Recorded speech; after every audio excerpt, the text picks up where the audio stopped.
Look at that wyvern just soaring through the sky, freer than anyone could ever be. And honestly, that's exactly why our guy decided to quit his job. He's been working as a troubleshooter for House de Kulin, one of the greatest magical families on the continent. But let's be real, a troubleshooter is just a fancy word for a loyal hound. A disposable pawn doing the noble family's dirty work in the shadows, but he's done. He's officially retiring. Well, retiring is hard when you're being hunted. He's got this grimoire tucked away. He doesn't even know how to use it, but if the greedy de Kulens locked it in a vault and chased him this far, it's gotta be worth a fortune. But before he can figure it out, the de Kulen manager catches up. He's talking big game, telling him to hand it over so he can beg the head of the house for mercy. Yeah, great idea, monologuing while your target is literally standing right there. Bro didn't even hesitate. 1 second the manager is making promises, the next he's taking a swim, the hound just bit back. But then, the air gets heavy, like suffocatingly heavy, the hairs on the back of your neck stand up. Farin von de Kulen, the actual head of the house, just steps out. This dude is built different. He's the most powerful mage in generations and his aura is absolutely menacing. Our guy is sweating, he's never felt power like this. Farin doesn't even draw a weapon, he just tells him to hand over the grimoire and return to the fold. He's trying to buy him out. Rise with us, he says. Imagine the heights you could reach with de Kulen's help. It sounds like a massive W, right? Unlimited power, glory, a fancy mansion, but our guy sees right through it. A gilded leash is still a leash. He tells Farin he's done eating dog food, he's never crawling back to that kennel. Farin gets annoyed, he tells him he needs to be taught a lesson and suddenly he's moving. There's not a single opening in his defense. Our guy tries to react but bro got humbled real quick. Farin stops just short of killing him, asking if he's finally in the mood to talk. But even with a blade to his neck he still says no. Massive W for principles, terrible L for survival. Farin sighs, changes his tactic and offers him a compromise, become the head of a vassal house. Wait a minute, our guy realizes Farin doesn't care about his talent, he just wants the grimoire. So what does he do? He pulls out the grimoire and lights it on fire. Plot twist. Farin is losing his mind. You're going to die a painful death? But our guy just laughs, he reveals the truth. He didn't steal it for money. One of the de Kulen lords literally consumed his comrades using forbidden magic and the house covered it up.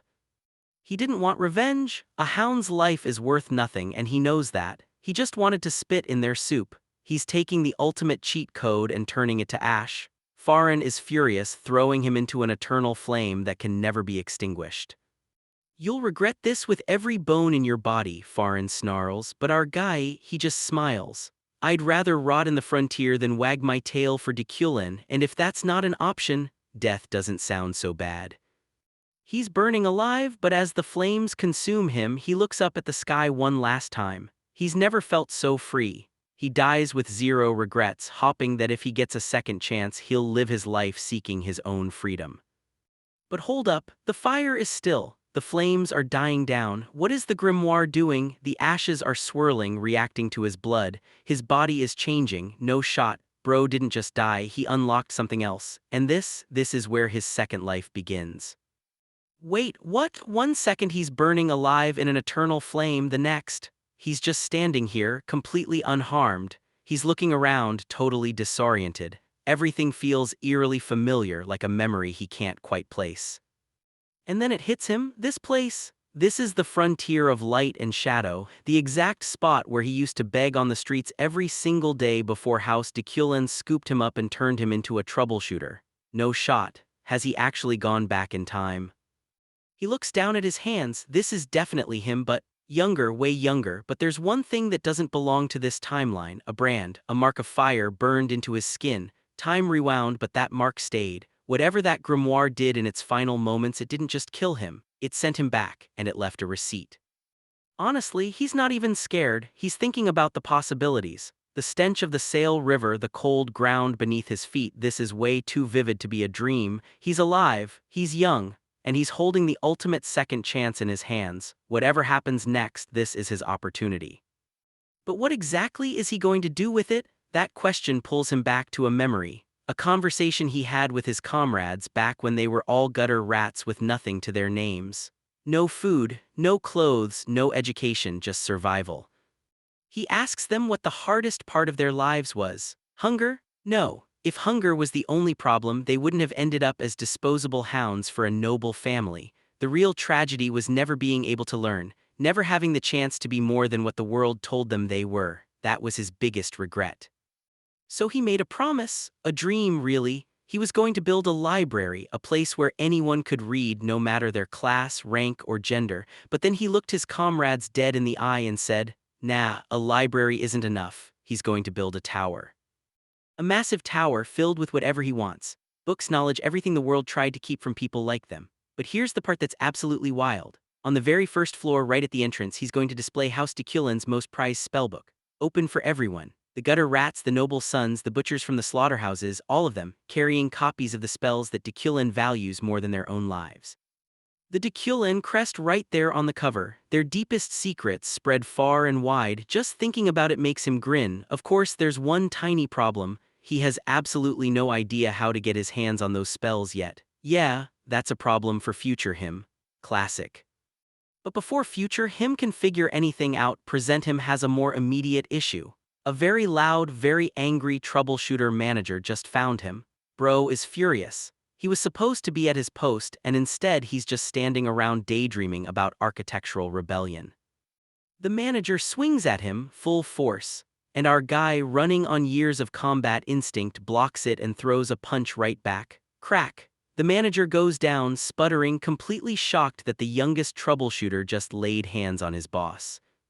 But here's the thing, our guy looks at his own hand, and his wrist is completely wrecked. He sprained it from a single punch. This body is still the fragile, malnourished kid from the frontier. He's got the mind of a veteran with over 100 battles of experience, but the body of someone who's never thrown a real punch. Bro got humbled by his own wrist. The manager is screaming, demanding he stop, but our guy is already moving. He calls it a strategic retreat. The manager calls it running away. Honestly, both are technically correct. 57 blows, that's what this body has apparently taken before, and it's still paper thin. The tower dream is going to have to wait. First, he needs to survive. While he's catching his breath, he notices someone. A kid, young, shabby-looking, but wearing clothes that are clearly expensive. He's sucking on something, just standing there in the middle of the frontier like he owns the place. Our guy's troubleshooter instincts immediately start firing. This kid reeks of trouble. A noble family's kid, probably from a house that lost everything in some political power struggle. A pretty little disaster waiting to happen. The kid introduces himself, Demian. He starts talking about his mother, Bianca, completely unfiltered. Our guy's internal alarms are going off. These feel like things he really shouldn't know, and then Demian drops it casually. His mother is dead, just like that, no emotion, no hesitation. Our guy tries to exit the conversation. Fast. He says he doesn't have parents either, so technically he wins and starts walking away. But Demian just follows him, sucking on whatever that thing is, completely unbothered, like a shadow that decided to pick its own person. Our guy is debating whether to punch him when Demian notices the injured wrist. Without asking, he just reaches out. And then, light, warm, golden light pours from Demian's hands. The sprain heals instantly. That's not just any magic. That's a healing spell from House Blander, one of the noble families that Deculen completely ruined. Troubleshooter instincts are screaming now. This kid is tangled in something dirty, something very, very dangerous. Why is a Blander child wandering the frontier alone at this point in time? The family should still be doing well. This doesn't add up. And then, it clicks, the heterochromatic eyes, the name Demian. Oh no, our guy remembers exactly who this kid becomes. The monster of Blander, the butcher who doesn't die no matter how many times you try to kill him. This quiet little kid counting ants on the ground is going to become one of the most terrifying figures in the entire continent. And right now, he's just sitting there watching ants, counting them. 1, 2, completely calm, completely oblivious to the monster he's going to become, or maybe, not so oblivious. Here we go. Our guy just time traveled back to the beginning, and the very first person he's tangled himself with is a future nightmare. This second life, it's already getting complicated. To hell with that. Yeah, Demian really just said that out loud. The instructor is completely frozen trying to process what he just heard. He's practically begging himself to believe he misheard. But nope, he heard that right. Demian quickly pivots to polite damage control. I feel honored that you asked me to be your successor, but I like the way things are now. He's grateful for the offer, sure, but he's not buying what the instructor is selling. The instructor's ego is taking a massive hit. In his head, he's writing Demian off as just another naive street rat from the frontier of light and shadow. He thinks Demian is acting untouchable, completely oblivious to how small his world really is. Classic arrogance. But the instructor isn't about to let this slide, he's taking it personally. I will teach you myself personally. He's about to show this kid exactly how vast and terrifying the real world is. Hold up, teach him a lesson, bro really just chose violence over a simple no. Enter the showcase? The instructor brings out a group of kids all around Demian's age, but they are the recognized prodigies of House Blander. They are standing tall, radiating power and confidence. The instructor is practically glowing with pride, asking Demian if he sees how great they are. Demian takes one look and instantly clocks them. Yeah, their energy is impressive and their training is top tier, but their eyes give it away. They are exactly what the instructor accused him of being, goblins in the gorge, sheltered. They have no idea what's actually out there. So does he accept the offer to follow in their footsteps and shine like them? Nah, Demian drops the ultimate curveball. I'm actually not a fan of light. The instructor loses his mind. Boy, what do you mean? He is absolutely vibrating with rage. Before the instructor can explode, the chief butler Winster smoothly steps in. He's calm, calculated, and reads the room perfectly. He points out that Demian clearly isn't convinced, so he suggests a little spar. Not a duel, of course, just a harmless way to show Demian a taste of what magic is like. The instructor agrees. It's a little arrogant, but a solid idea. Demian, he's fully aware of how much these kids must hate him right now. To them, he's just a filthy street rat who got lucky and is now getting special treatment from the higher-ups. But Demian isn't intimidated. He's given the freedom to choose his opponent. He points, you, and yeah, let's go with you. Wait, what? He's choosing to fight all 5 of them at once. Massive L for their egos, but honestly, let him cook. The instructor sets the terms, survive 60 seconds and he gets a reward. Specifically, he'll be made the successor. A butler just like Winster, but Demian sees right through it. This old man thinks he can put a leash on him. Not gonna happen. Meanwhile, the other instructor is panicking. Isn't this too dangerous? What if Lord Demian's guest gets injured? My career is ruined. But Demian is just vibing, literally saying, I want to play with them too. The contrast is absolutely wild. The rules are set, full elimination mode. The match can be stopped at the instructor's discretion, but the kids are already fuming. They're gritting their teeth, calling him a filthy street rat in their heads, vowing to crush him and show everyone what he's really made of. Big mistake. On your marks, get set, start. And it's already over. Was that even a fight? The kids are on the ground, gasping for air, completely bewildered. Demian is standing over them, barely breaking a sweat. You said you'd teach me a lesson, didn't you? Demian says, looking down at them. I think it's the other way around. Bro got folded in seconds, absolute cinema. Now it's Demian's turn to lecture. Rule 1, the smallest spark can start the biggest fire. He's using an mana bomb. It's basic mana control, a spell that normally consumes way too much mana to be useful in actual combat. But Demian, he weaponized it. Rule 2, don't judge a book by its cover. And Rule 3, the world is a vast and terrible place. He's not just talking, he's about to force-feed these lessons into them. They can take notes later. The instructor is losing his absolute mind. What the hell? This isn't magic. He's watching something that completely defies everything he knows about spellcasting. But Demian just corrects him deadpan. It is magic, it's the magic of physics. No shot, this dude really just beat 5 prodigies in under a minute and capped it off with a science lesson. The goblins just got a reality check and Demian is just getting started. Wait, hold up, that's a mana bomb. How many times did he compress that thing? The instructor is literally having a mental breakdown trying to calculate the impact. 4 or 5 compressions. Bro didn't just cast a spell, he weaponized a nuke. And honestly, the instructor is realizing he completely messed up. Because right on cue, the actual boss lady steps in, Lady Lancey, and she is not happy. The trainees are practically begging for their lives, but she's already looking at the instructor like he's a massive liability. What exactly is going on here? You call this a test? She doesn't even let him finish his excuse. She tells the trainees to go back, sends Demian to his room, and then drops the hammer on the instructor. You're fired, just like that, no warning, no HR meeting, bro got folded by his own boss, absolute cinema. The instructor tries to backtrack, begging for mercy and saying he crossed the line. But Lady Lancey isn't here for his apology, she's here for the real prize. She asks if Aster helped Demian in the spar. Alfredo is sweating, trying to explain that no, Aster didn't help, Aster just won by himself. He compressed the mana bomb 4 or 5 times to boost the power. Lady Lancey's internal monologue is going crazy. She kept a straight face, but honestly, she's low-key mind-blown. Even for an advanced mage, controlling raw mana like that is insane. He held his own against 5 prodigies and won. So she calls Aster in. He's just chilling, completely unbothered by the fact that he just humbled an entire training squad. She slides a box across the table. A reward. Aster opens it and his eyes go wide. A high-grade elixir. In House Blander, this is only given to recruits entering the 5 great mage orders. It's a massive W. But Aster's troubleshooter instincts are screaming. General rule in the frontier, goodwill stops at a free meal. Gifts always have strings attached, so he immediately asks, if I take this, do I have to join House Blander? Is there poison in here? Classic. Lady Lancey assures him there's no catch, it's just an apology for the test and a thank you for looking out for Demian. She tells him to take it freely.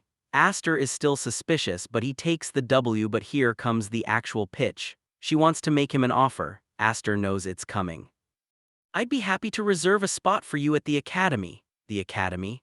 Originally, Demian was supposed to start last year, but he threw a massive tantrum and refused, so they postponed it.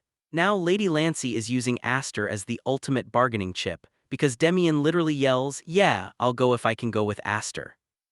Aster is thinking it over. Honestly, the academy isn't a bad place to be. In a world that runs on blood, ties, and schools, it's a solid opportunity, but he also feels like he's being put on a leash. He tells her he needs to think about it. She accepts that, but then she drops the final question. Why did you refuse Alfredo's offer to be his successor? She's genuinely curious why a talented kid would turn down a fast track to power. Aster just smirks. He looks her dead in the eye and says, well, my knees are precious, you know. No shot? Bro really just said he doesn't want to be a successor because he doesn't want to kneel and bow to a guy like Alfredo. He'd rather be a free agent than a glorified butler. Lady Lancey is just sitting there, completely stunned by the absolute audacity. Peak. Surprised he decided so quickly, but she's thrilled. She tells him to make himself comfortable while she handles the paperwork. Smooth. Meanwhile, Alfredo is practically vibrating with joy. He's seeing passion and fire in Aster's eyes. Their master plan: pay for his first semester, let the street rat go broke, and then swoop in to trap him. When the money runs out, Alfredo's hand of salvation will step in. It's a flimsy plan, but Alfredo is so confident because he thinks he's the one holding the leash. But Lady Lancey is watching this unfold and Loki feels bad for him. Why? Because Alfredo fell for the exact same trap from the former chief butler. Oh, the irony. Later, Aster heads to the Hall of Magical Studies to meet the guy who told him to come. The guard warns him to mind his head when opening the door. He steps inside and suddenly a guy is staring at him like he knows him. Aster, is that you? Bro introduces himself as Henge von Blander. He's polite, calm, and clearly expects Aster to know who he is.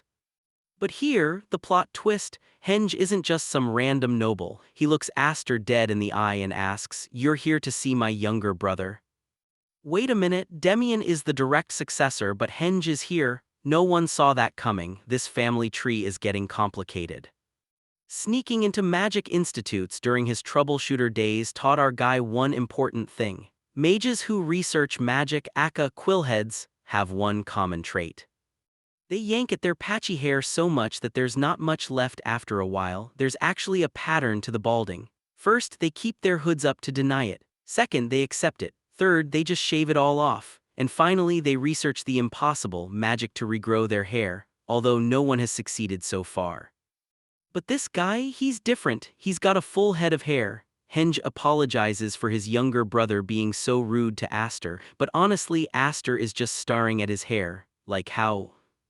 More importantly, Henge asks if Aster works at the Hall of Magical Studies. Aster confirms he's the deputy director. And let's be real, a house like Blander wouldn't give a frontier rat that position just for bloodline. He definitely earned it. Henge tells Aster he's a curious case, not typical for someone from the frontier. Aster just laughs it off, but internally, he'd rather this guy come at him with guns blazing instead of that creepy nice guy smile. Then Henge drops a casual bomb. He mentions Aster was offered admission to Zenian Academy. Congrats! Oh, and by the way, Henge is a Zenian alum himself, class of 145. Aster is immediately wondering why he's bringing that up. Henge quickly backpedals, saying he didn't mean anything by it, he was just glad, but then he pivots. Let's get to business. Aster says he's all ears. But before they get to that, Henge asks a question. Could you risk your life to save your friend? Wait, what? Henge says this question is important. House Blander's fate is on the line. If Aster can risk his life for a friend, he'll give him this book. Aster recognizes it instantly. No shot, that's House Blander's core spellbook. To the Light of Healing, this is massive.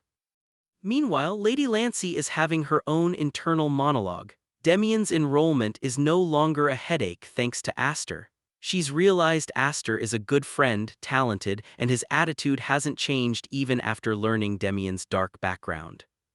She thinks he's different, worth keeping close, but she also realizes that means he won't belong anywhere. He's like a bird that refuses to be caged, and she can't let such a gem slip through her fingers, especially for Demian's sake. Back to Aster, he's looking at the spellbook thinking, what's the catch? He stares into Henge's eyes. They're clear, almost transparent, but Aster can't read him. He's wearing a mask, maybe he doesn't even know it himself. So Aster drops the book. No, thank you. Henge is shocked. Aster just hits him with, we're in the same gutter, there's no need to act like we are. Bro saw right through him. Aster tells him to just state the favor. If it's doable, he'll do it. If not, he's out. Henge warns him that simply hearing it might be a threat to his life, and if he says no after hearing it, Henge might have to kill him. Aster just smirks. Then go ahead and try, you can only die once after all. Oh right, he's a reincarnator. Well, I'd be dying twice, but whatever. Classic. Henge laughs. Incredible, you've passed the test.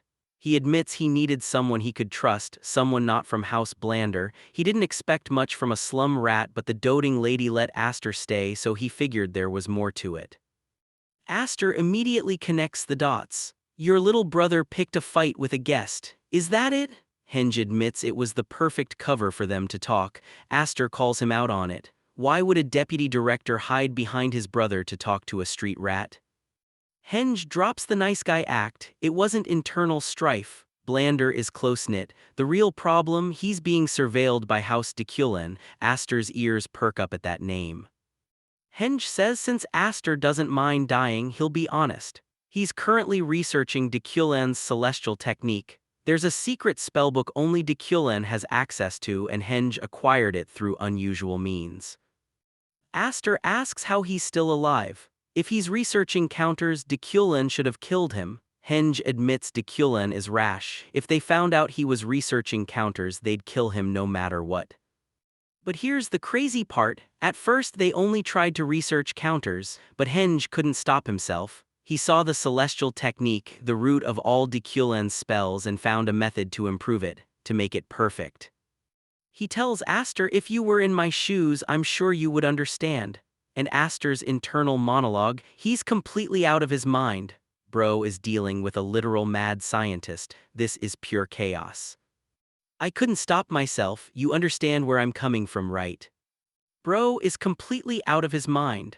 Aster is just standing there, realizing he's dealing with a literal mad scientist. But wait, the timing makes perfect sense. In his past life, when House Deculen completely annihilated House Blander, it was all because of this new celestial technique Henge was researching. That's why Farin staked Deculen's entire fate to destroy them. He saw the potential from the very beginning. And the reason Henge was impossibly strong, it had to be because of this exact research. No shot. Henge snaps him out of it, asking if he's having second thoughts.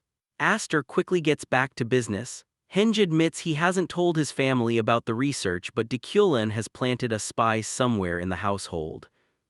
Aster asks if he has a suspect, a secretary, an assistant. Henge doubts it. He casually drops that it's all linked to the acquisition route, and that's when Aster connects the dots. If they tracked him through the acquisition route, Henge leaked the info on purpose. Bullseye. Henge just laughs and admits it. I wasn't exactly eager to die, you see. Classic. Aster points out he could have just sided with Dekulin, they would have taken him in with open arms, but Henge says he has his own reasons. Instead, he needs Aster to handle something off the record, away from his family's sight. The research is actually a joint project, but Henge's part hit a dead end. So here's the offer: drop the research off to Professor Parun at Zenian Academy.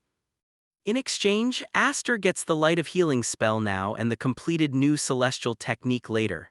Aster's brain is working overtime, golden opportunity. He tells Henge he'll take the Light of Healing now and the new technique when it's done, double or nothing.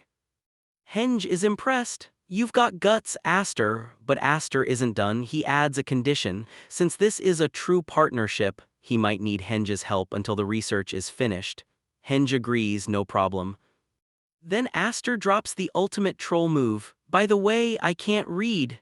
Henge is completely stunned for a second before realizing he's kidding. Bold and boring, incredible mix. Aster then asks if he can actually trust this Professor Parun.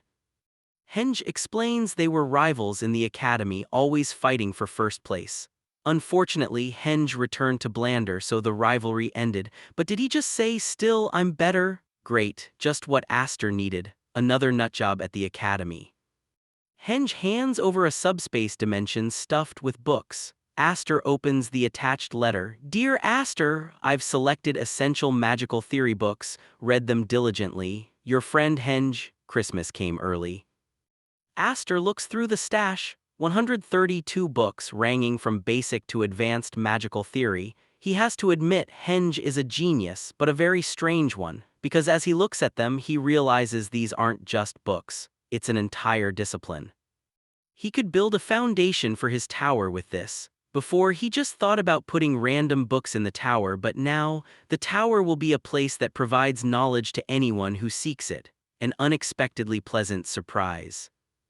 Meanwhile, Henge is having his own internal monologue. He didn't have high expectations for Aster. He was fully prepared to ditch him if he wasn't useful. But the look in Aster's eyes when he said, "Go ahead and try to kill me," he wasn't bluffing. He truly didn't fear death.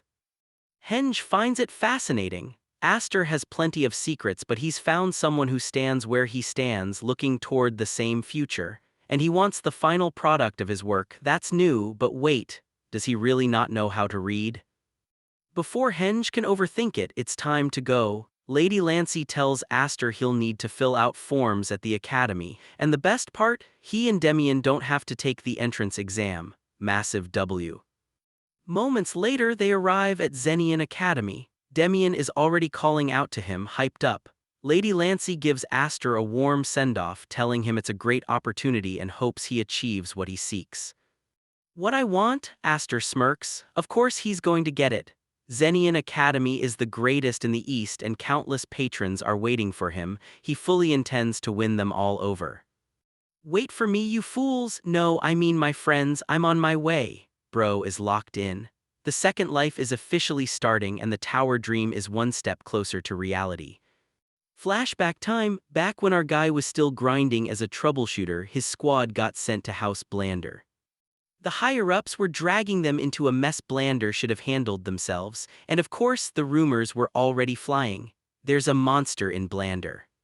His buddies are thinking like an ogre. Nah bro, what Aster saw was way worse. He watched a guy literally rip a human being into pieces.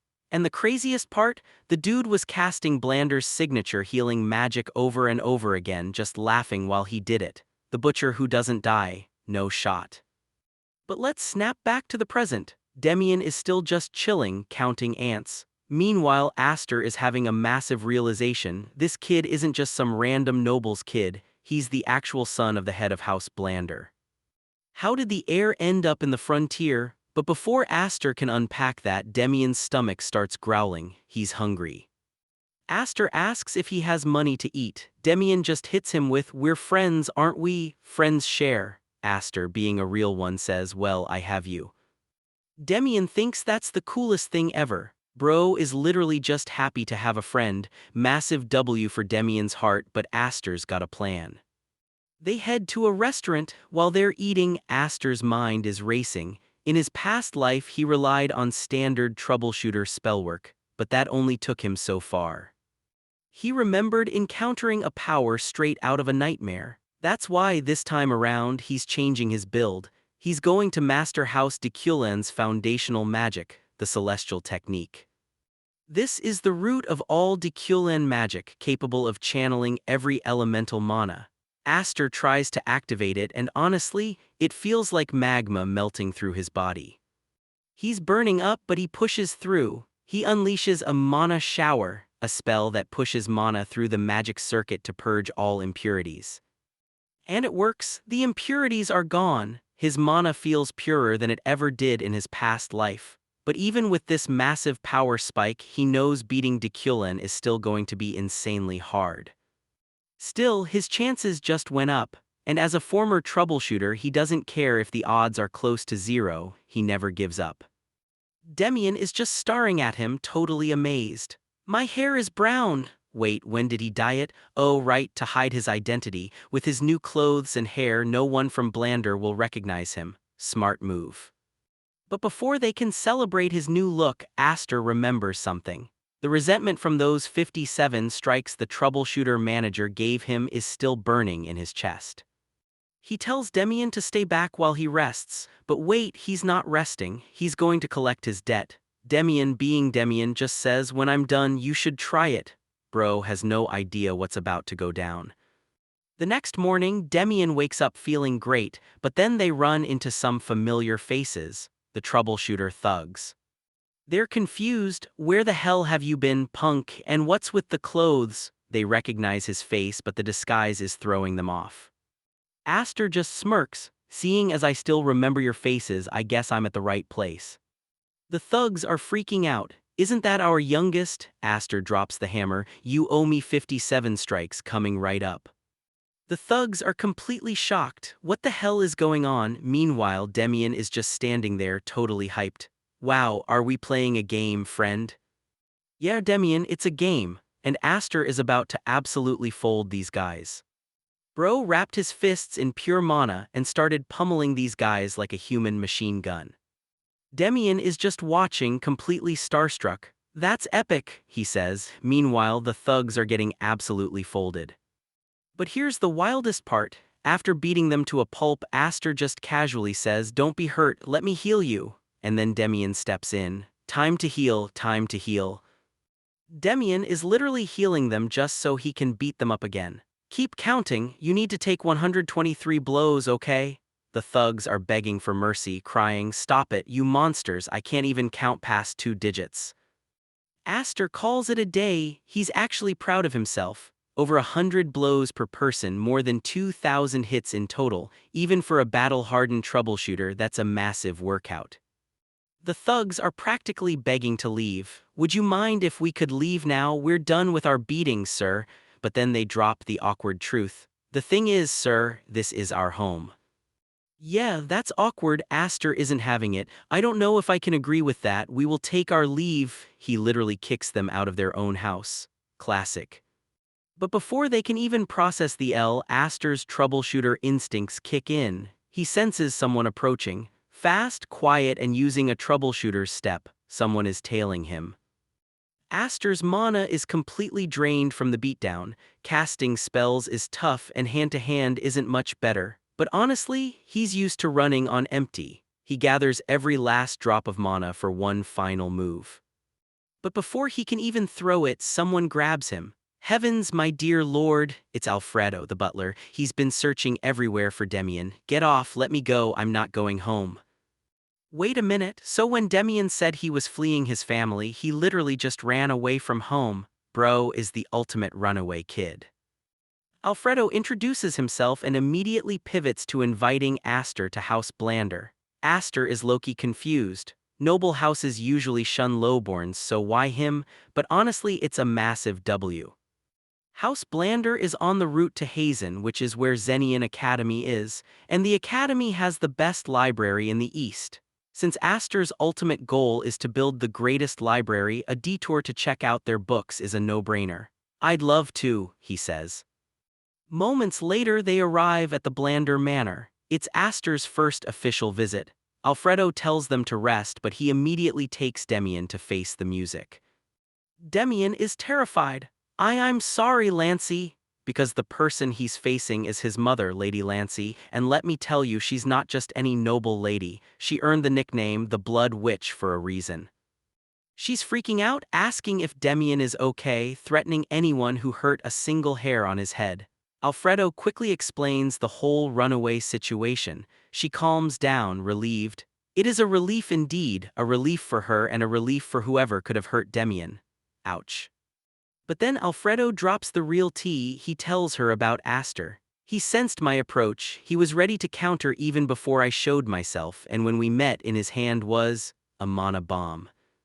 Lady Lancey is intrigued. A child with that kind of skill in the frontier, Alfredo sees an opportunity. He walks up to Aster and drops the ultimate offer. Boy, would you please become my successor? Alfredo is smug, thinking this street rat will obviously accept the wealth and honor of being a noble butler. But Aster just stares at him, completely disgusted. Hell, excuse me, boy, surely I must have misheard you, right? Bro got humbled by his own ego, absolute cinema. Aster is not becoming anyone's butler. This second life is getting wilder by the minute.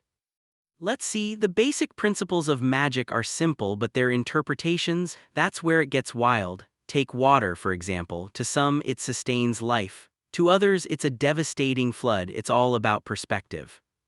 Even with the exact same principles, every noble house develops their magic differently.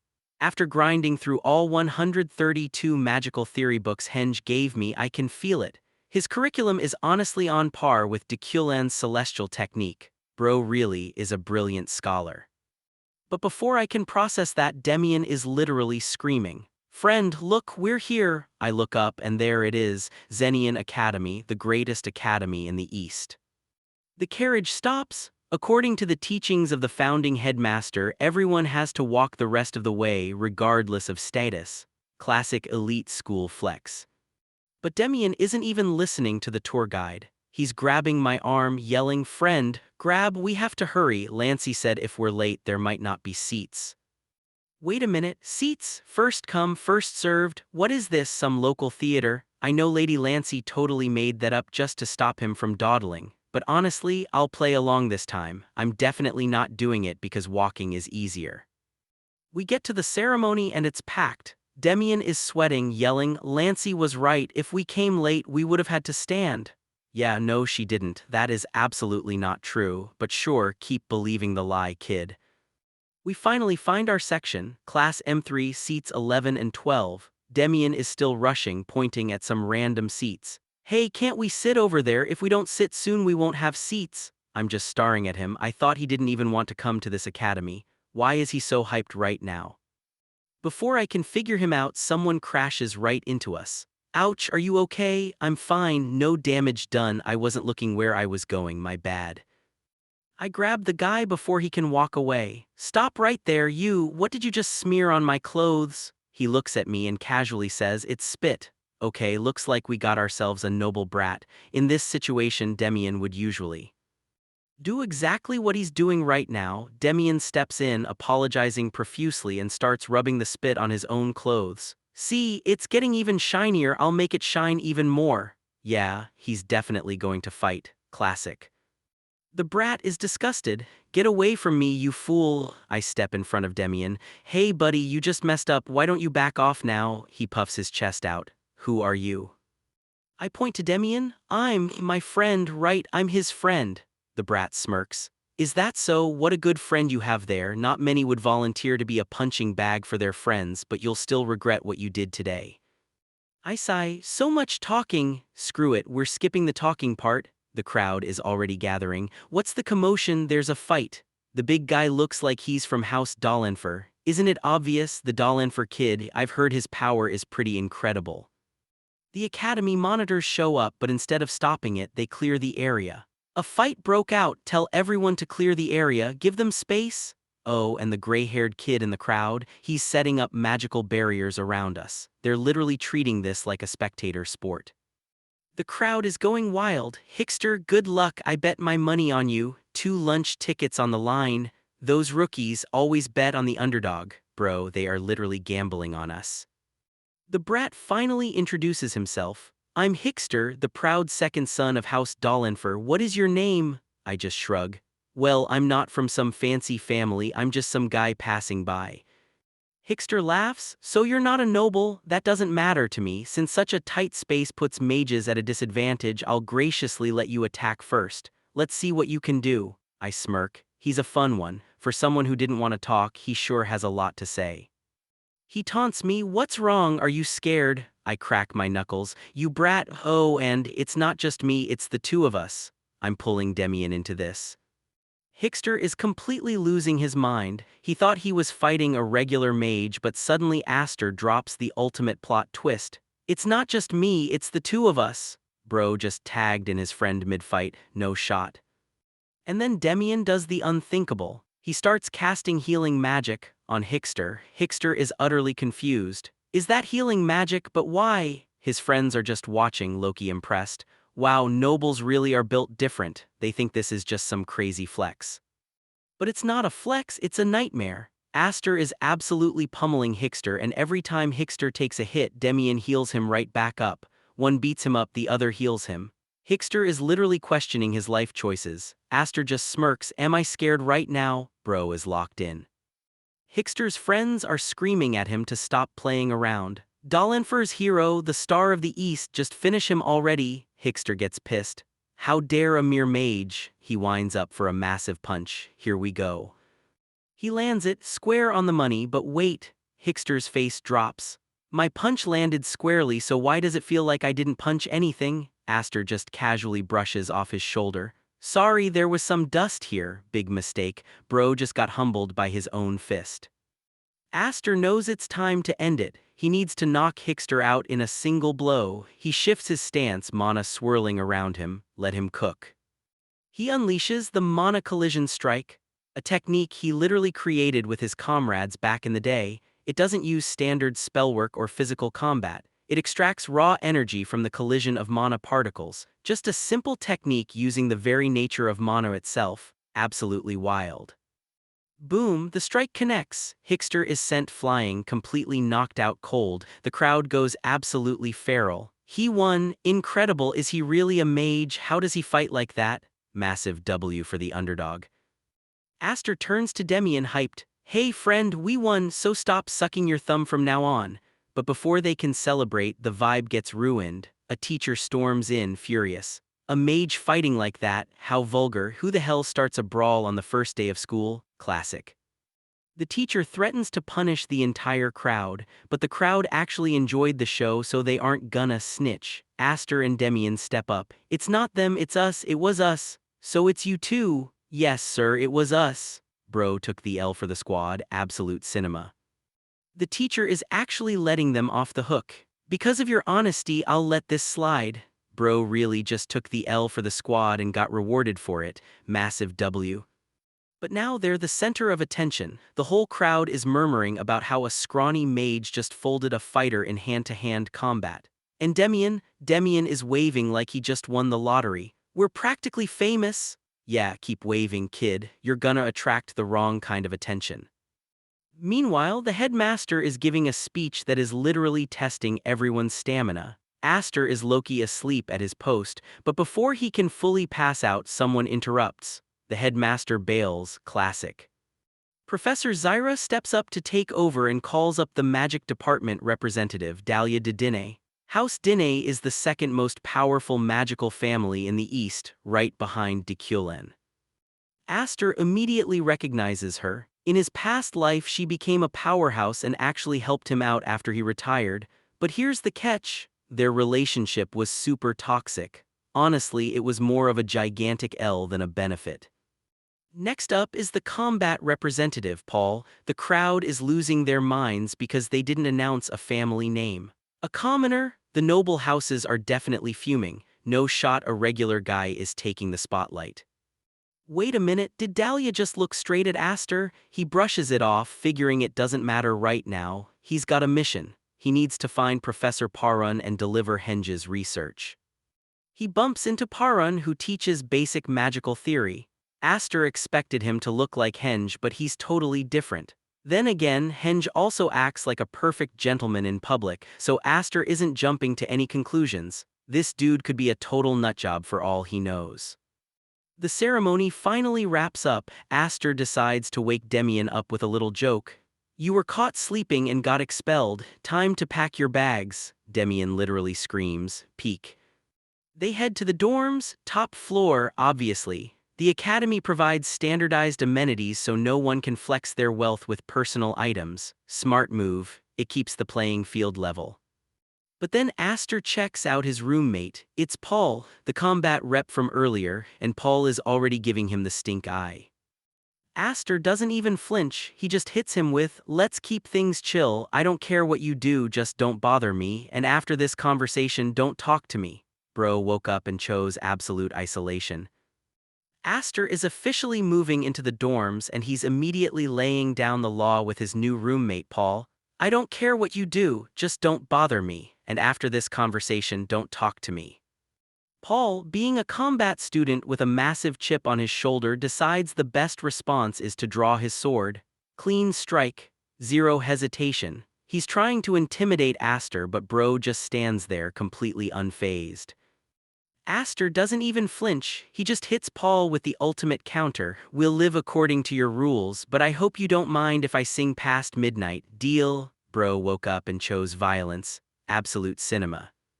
Before Paul can process that massive L, Demian bursts into the room, totally oblivious to the tension. "Friend, let's go explore the academy."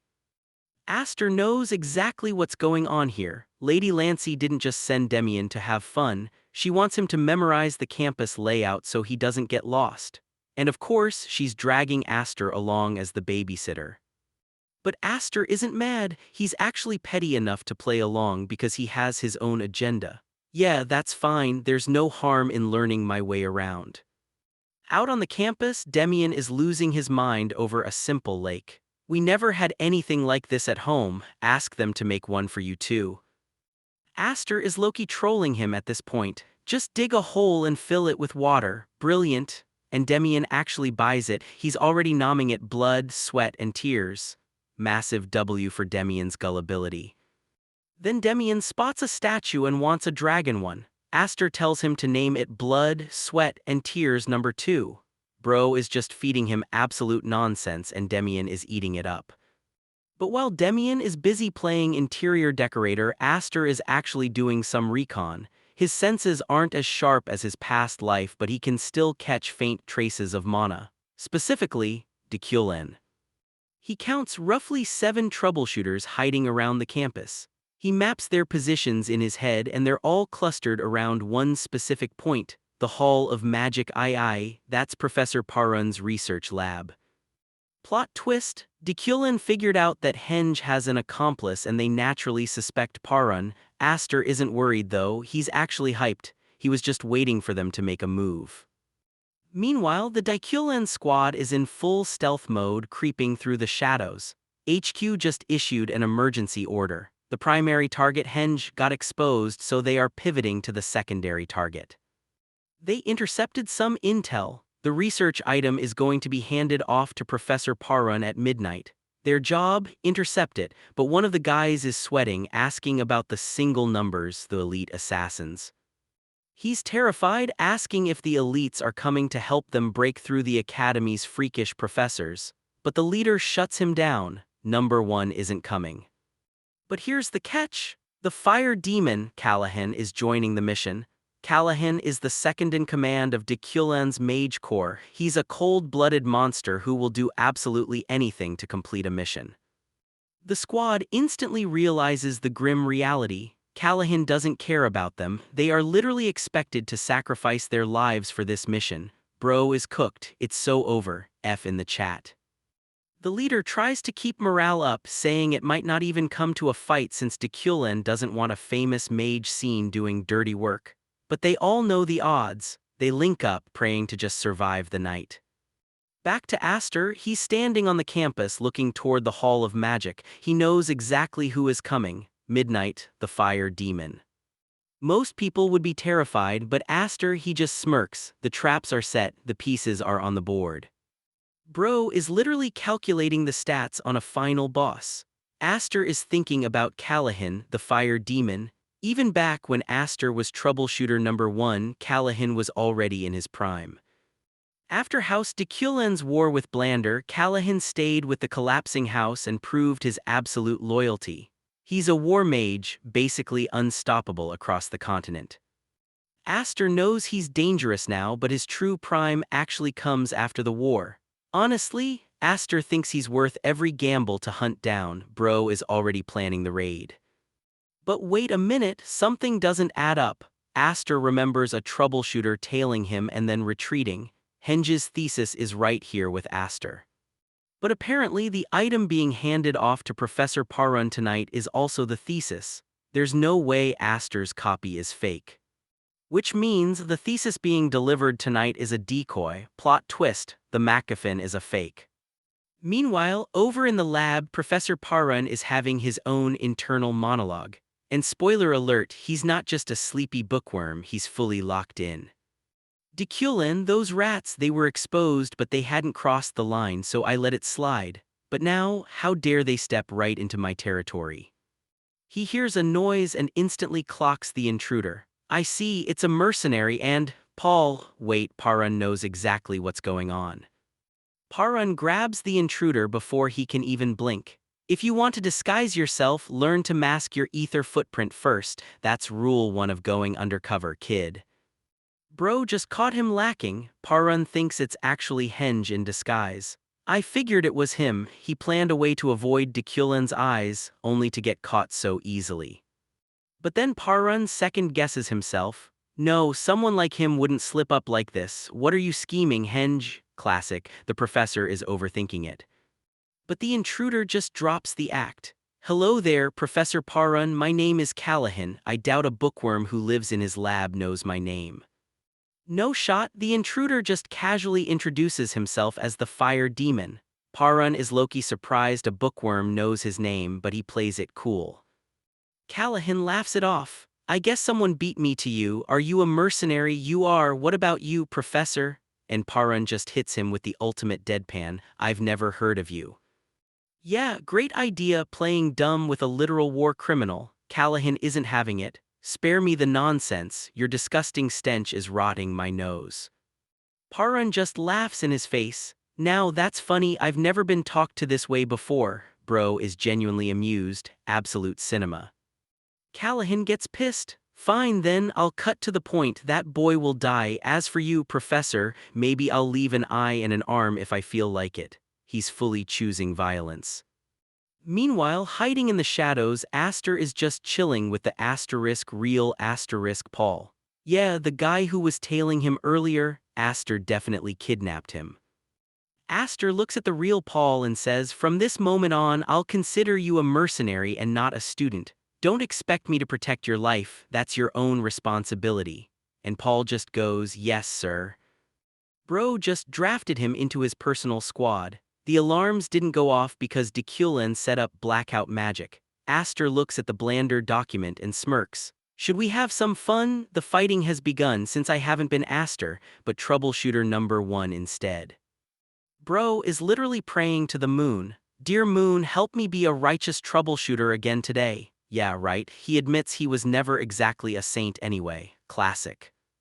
Meanwhile, the fire demon Callahan is going absolutely wild. He's laughing, telling the disguised mercenary he's holding up pretty well. But honestly, Aster is just relying on a lucky defensive artifact to keep his limbs attached. Big difference. Aster's internal monologue is just him sweating it out. I didn't know the charm was a defensive artifact. That was a lucky break. Bro is low-key playing on 1% health right now. Callahan suddenly clocks the ether on his sword. Is this an enchantment? Can you keep blocking? Aster just hits him with the ultimate deadpan. However much you need me to, Callahan isn't having it. If I can't do it, we're dead, bro is locked in. A mage and a guard, that's a classic deadly duo. Or at least it was supposed to be. But unfortunately for the guard, he gets folded instantly. Callahan smirks, wiping his blade. In that case, it's time for a game-changing gamble. Here we go. Aster instantly reads the room. When mana in the surroundings is limited and two mages are casting commands, it all comes down to who can drain the other first. Callahan calls it out. Now, how much mana can you take from me? Aster just smirks. Oh, so it's a tug of war you want? Fine, let's see who comes out alive. No shot. Boom, the mana collision is absolutely insane. The energy is exploding everywhere and Callahan is laughing like a total maniac. This dude is a menace. Meanwhile, the Deculan grunts watching from the shadows are literally shaking. They're all monsters, every last one of them. There's no room to intervene. One of them tries to be tactical. If you rush in now, you're dead. Yeah, great idea, just stand there and watch. They're panicking, counting their remaining guys when suddenly, plot twist, a surprise attack drops right out of nowhere. It's a surprise attack. It's Aster, here I come. He drops the act and steps right into the blast zone. The Deculan grunts are completely shocked. Are you serious? Aster lands the hit dead on. Welcome to your grave. The Deculan grunts are losing their minds. He's going to die. Massive W for the underdog. But Callahan isn't going down easy. He's choking on the sheer force of the attack. Mana backflow. He has to stop and suppress it just to keep his own magic from exploding him. Massive L for the fire demon's pride. The Deculan grunts are just staring in absolute awe. Where did that guy come from? Incredible, just the optimal, most efficient magic. Wait, is the enemy literally admiring him right now? Was I just admiring him? Bro got humbled by his own squad's fanboying. Callahan finally catches his breath and glares at the new guy. I have no idea who you are, but I'll put you out of your misery. Oh, it is so on. The real fight is just starting. Callahan is fully choosing violence. I have no idea who you are, but I'll put you out of your misery. Bro is locked in. He casually wipes out the rest of the Deculan grunts. Did I finish him off? Who cares? What's important is the mission is complete. Cold-blooded. Callahan is actually hyped. I'm unusually excited. I'm sure we can take down Professor Parun next. Yeah, no you can't. Aster is just watching this, analyzing him. Callahan, you look wild on the outside, but inside you're cold and calculating like a snake.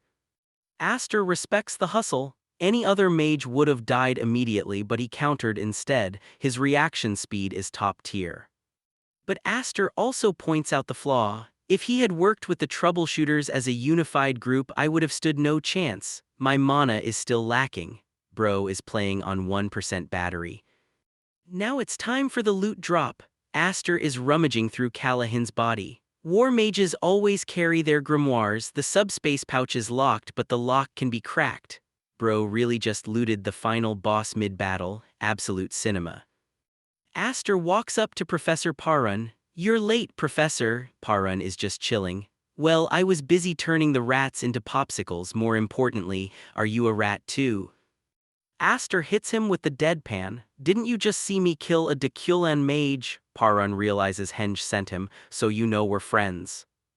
Aster asks about the fake mercenary from earlier. Parun connects the dots. That was a fake, classic Henge move. He baited them with a decoy to drag the rats out into the open. Henge is playing 4D chess. Aster is thinking about the timeline. The battle definitely pulled the Imperial Order of Knights. It makes no sense they haven't arrived by now. Parun asks if Aster is the real courier. Aster hands over the thesis. Here's the thesis. Parun is like, I'd rather not lose a valuable ally. Aster agrees. Massive W for teamwork. Parun asks what Aster wants in return. Henge only trusts people with clear desires. Aster drops the ultimate goal. A book. I'm going to build a tower, a big and tall one, fill it with books for anyone to read. Parun is intrigued. Sure, I can write a new book for your tower, sounds interesting. Then Parun drops a communication crystal. Break one to call me, multiple for an emergency. Aster is just like, hey, I don't want a guys. Bro is low-key confused by this guy's vibes. Right on cue, the Imperial Knights arrive to clean up the mess. Aster just blends in perfectly with the student crowd. Stealth level 100. Demian runs up. Friend, where were you? Aster internally. I was busy in the toilet with a number 2 with Callahan and the dead troubleshooters' bodies. Yeah, keep that between us, bro. Aster is thinking about the aftermath. That's more than enough evidence, so Deculan will lay low for the time being. But then he remembers his firebrand reacting earlier. Why did it react? He figures it out.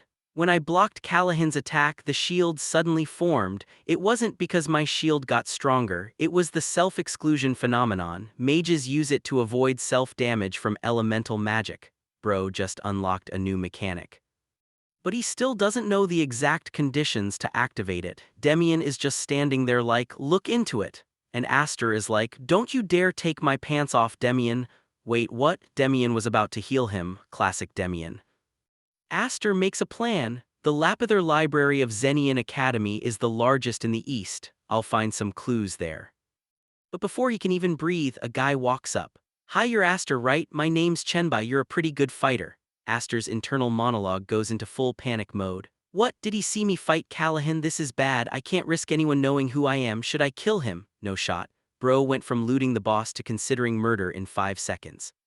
Bro is literally having a full-blown internal panic attack. Aster is thinking, wait a minute, did this guy just see me fighting Callahan? If Chenbai knows his secret, Aster is completely cooked. But then Chenbai drops the relief. Beating up that martial arts student at the entrance ceremony, impressive. Oh, he meant the fight with Hickster. Aster realizes he didn't make a massive mistake, he just accidentally made a name for himself. Chenbai explains he just wanted to tag along because he hasn't made any friends yet.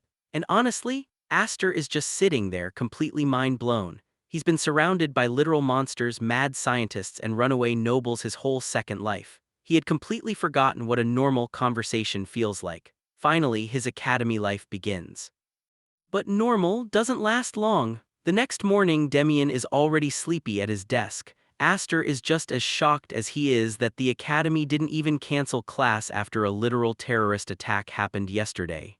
Ruthless.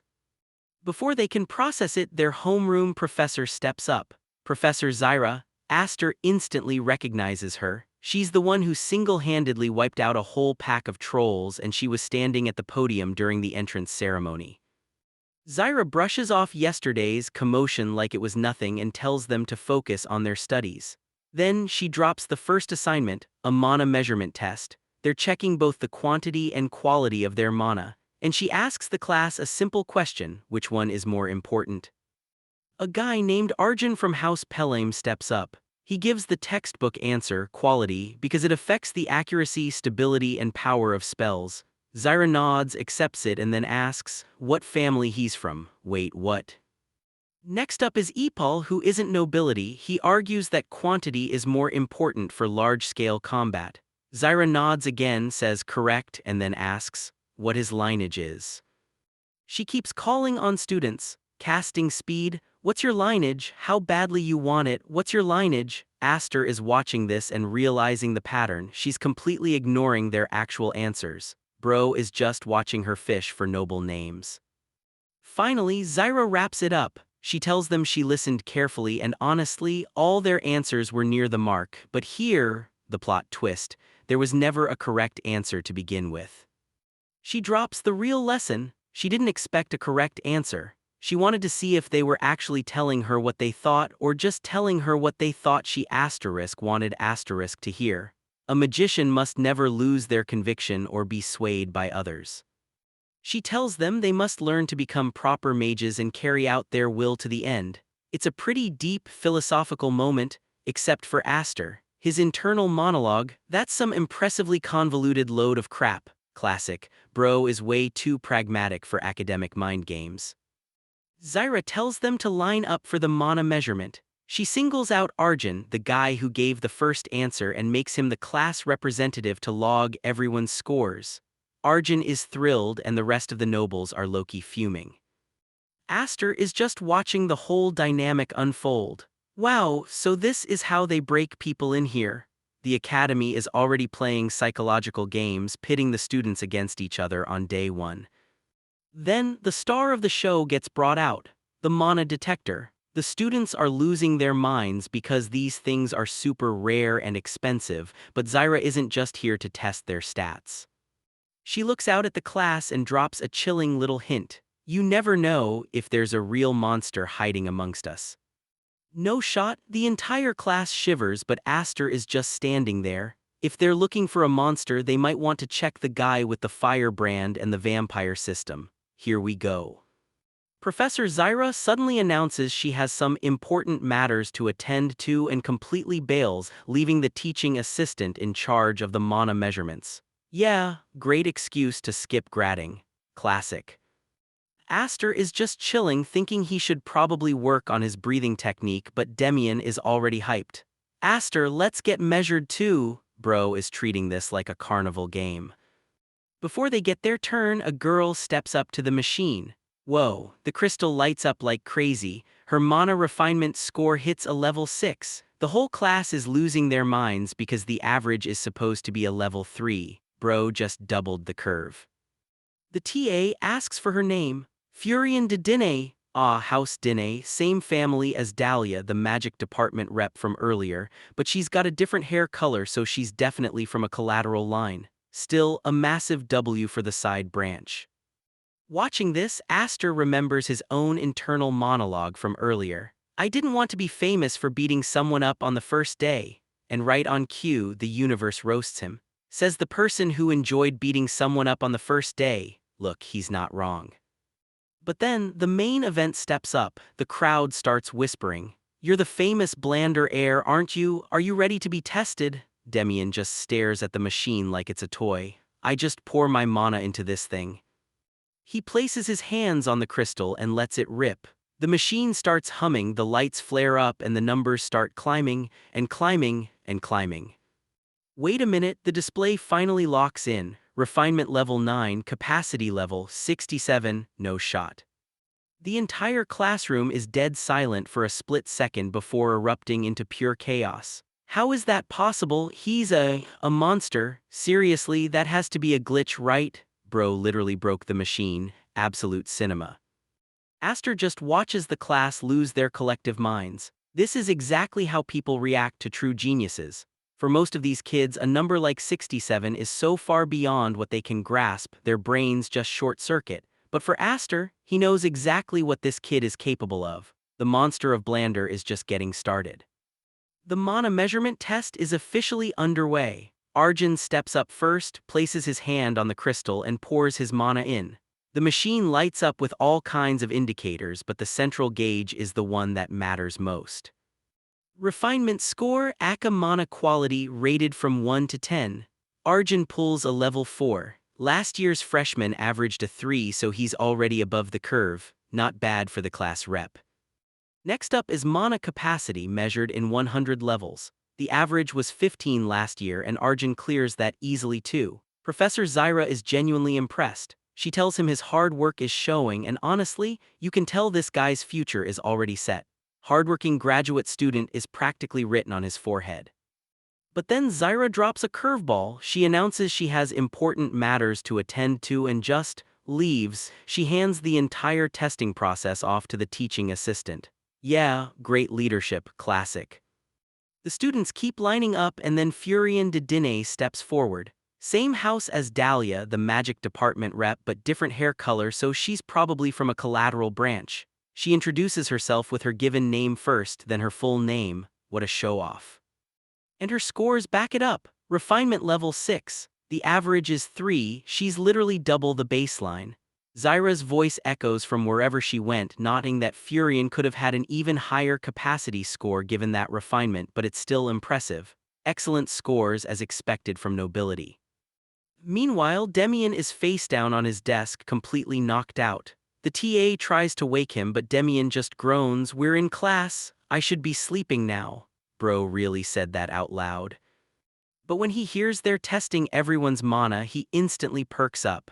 Really? Then I want to try too. He goes full throttle on the crystal, and the machine practically explodes with data.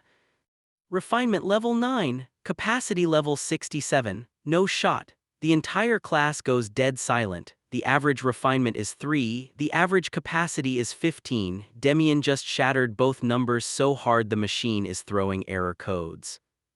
People react to geniuses in different ways. For most of these students, Demian's numbers are beyond what they can even comprehend. It's like staring at a towering wall they'll never climb. The whispers start immediately. Is that the heir of House Blander? He looks so young. Is that a glitch?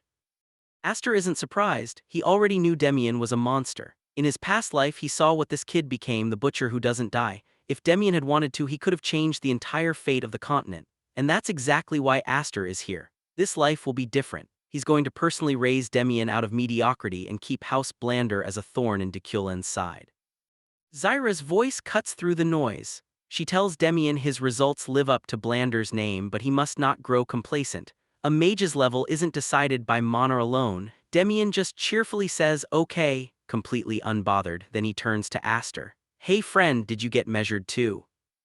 Aster's turn, and honestly, he's sweating. Not because the test is hard, but because he needs to look average. He's not nobility, he's friends with Demian, and he already beat the second son of Dolenfer in a fight. The last thing he needs is more attention. He places his hand on the crystal and carefully adjusts his mana output. Just the right amount, he thinks. I'll let only the right amount flow in. The gauge starts ticking up slowly, perfect, controlled.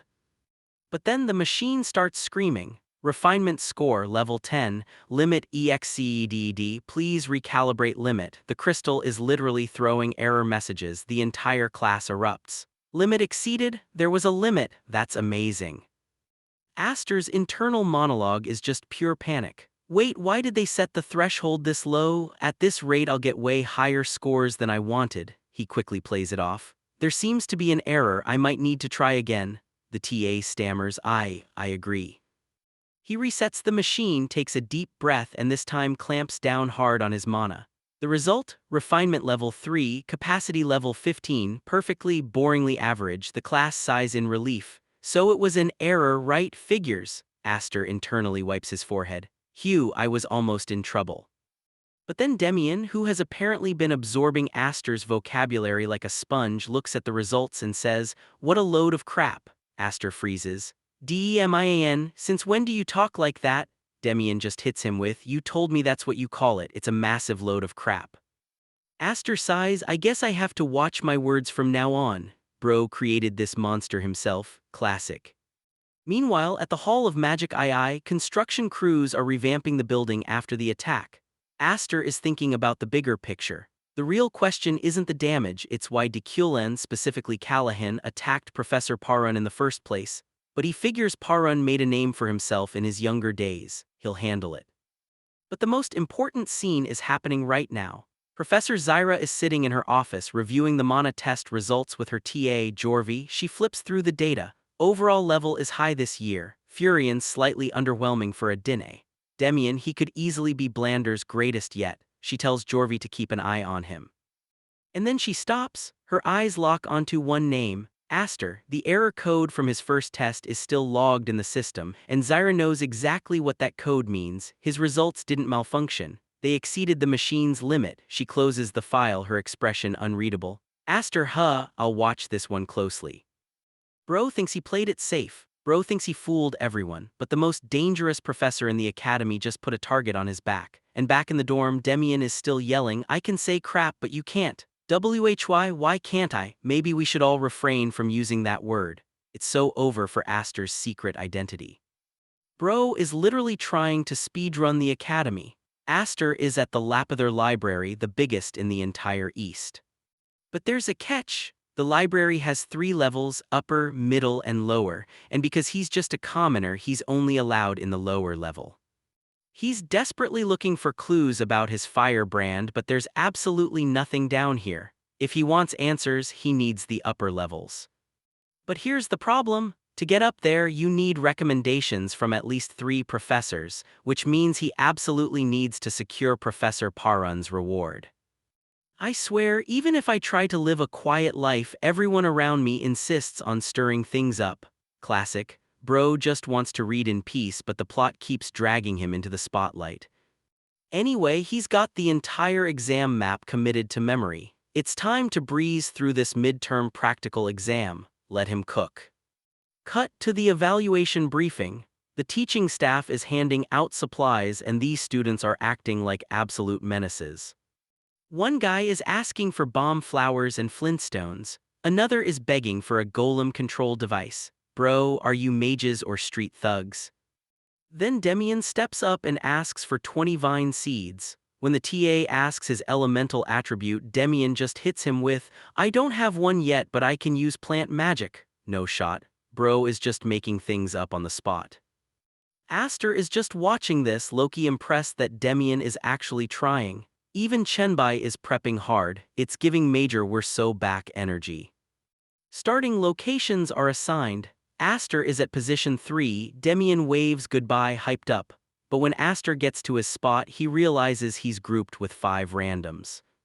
It instantly gives him troubleshooter flashbacks, being shipped off alone to work with random units. The vibe is super awkward. But before he can even break the ice, this guy named Dive steps up. And honestly, Dive has the most smug, punchable face Aster has ever seen in his 2 lifetimes.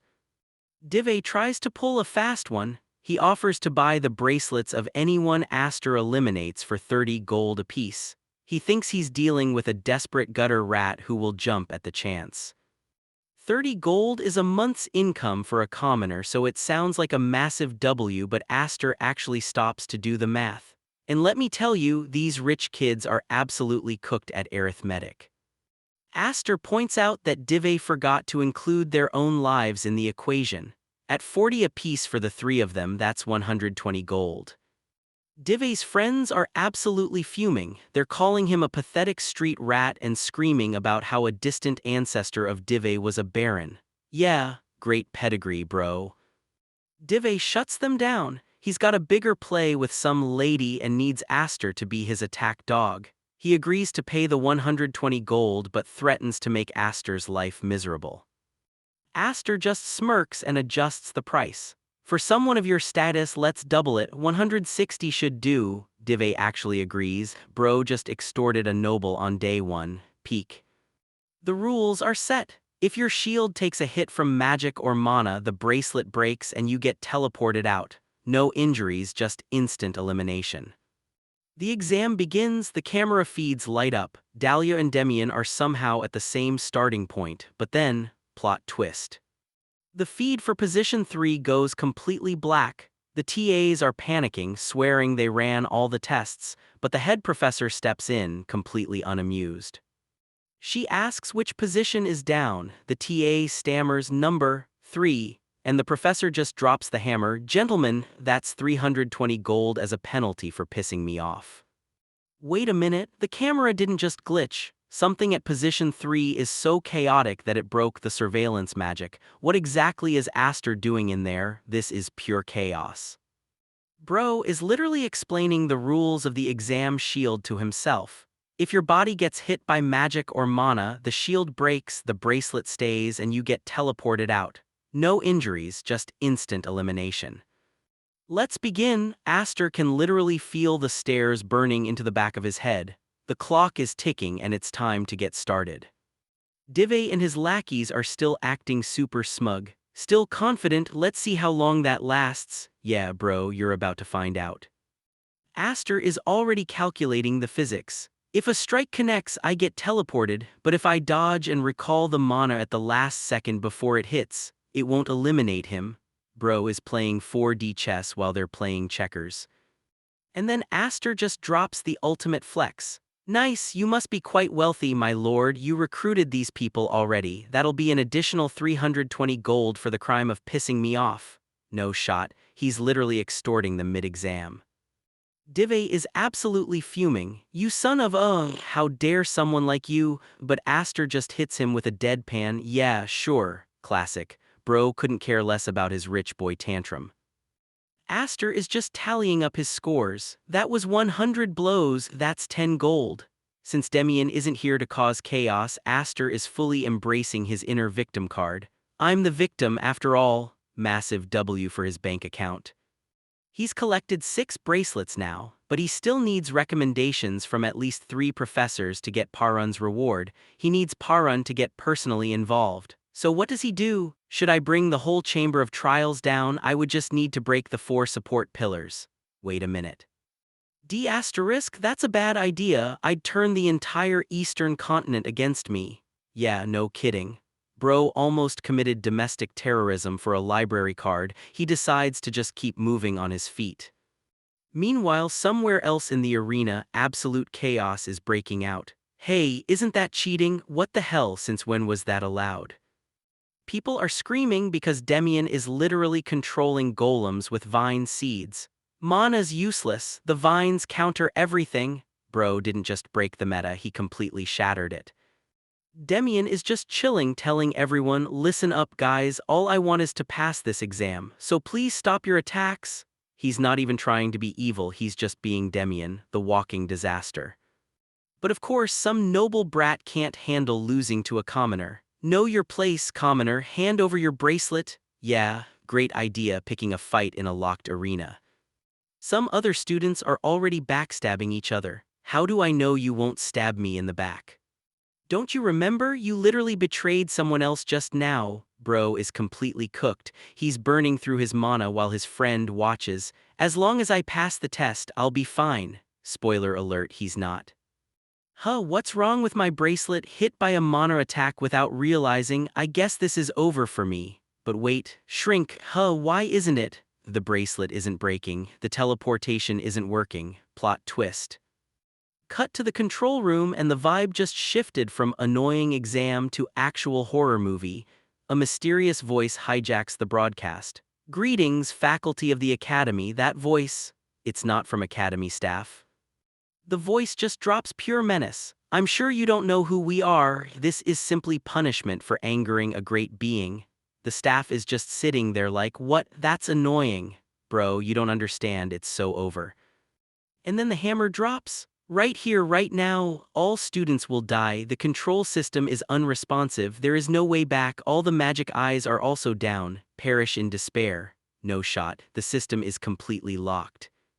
The control room is in full panic mode. What the hell? Hey, who are you? Stop. Call the professors, especially Professor Felina and the headmaster, quick. The exam just went from a practical test to a literal survival game. About 10 minutes into the exam and the sentry golems are already acting like they drank 5 Red Bulls. They're fast, agile and tracking Aster's position with creepy precision. For golems to move like this, someone definitely hacked the control system. And they didn't just tweak the settings, they emptied the entire storage room. But honestly, they messed with the wrong guy. Aster is literally troubleshooter number 1. He's survived everything short of aerial combat. Whoever is pulling the strings, they're dead meat. Meanwhile, Chenbai is having a full-blown existential crisis while running for his life. He's literally begging the universe, I can't believe I'm dead. Wait, I'm not dead yet. Bro is completely cooked. But then, Aster senses an aura and finds him. It's not Demian, but it's Chenbai, and Aster isn't here to chat. He tells Chenbai to run. Aster drops plan B. He tells Chenbai to hand over his bracelet. See, the bracelet is wired into the control system and acting as a tracker beacon for the golems. Aster tells him to let the golems focus on him so Chenbai can escape. He's playing the ultimate martyr, telling Chenbai that those who still have a life to live should actually go live it. But wait, hold up, we're diving into Chenbai's head right now. He remembers his dad telling him to concentrate on his spellwork and never lose heart. His little brother begging him to teach him magic when he graduates. His parents literally bought him spellbooks instead of food, everything his family sacrificed. He has to return it to them, but then the guilt hits him. He feels worthless, indecisive, cowardly. But then it clicks, his family wouldn't be proud of someone who abandons a friend. Chenbai is done feeding the guilt. Even if he's pathetic, he will never give up. He's locked in. He decides to use the best spell his old teacher ever taught him. He's literally begging the mana to come to him, Spear of the Earth. He remembers his teacher telling him this spell pierces through anything.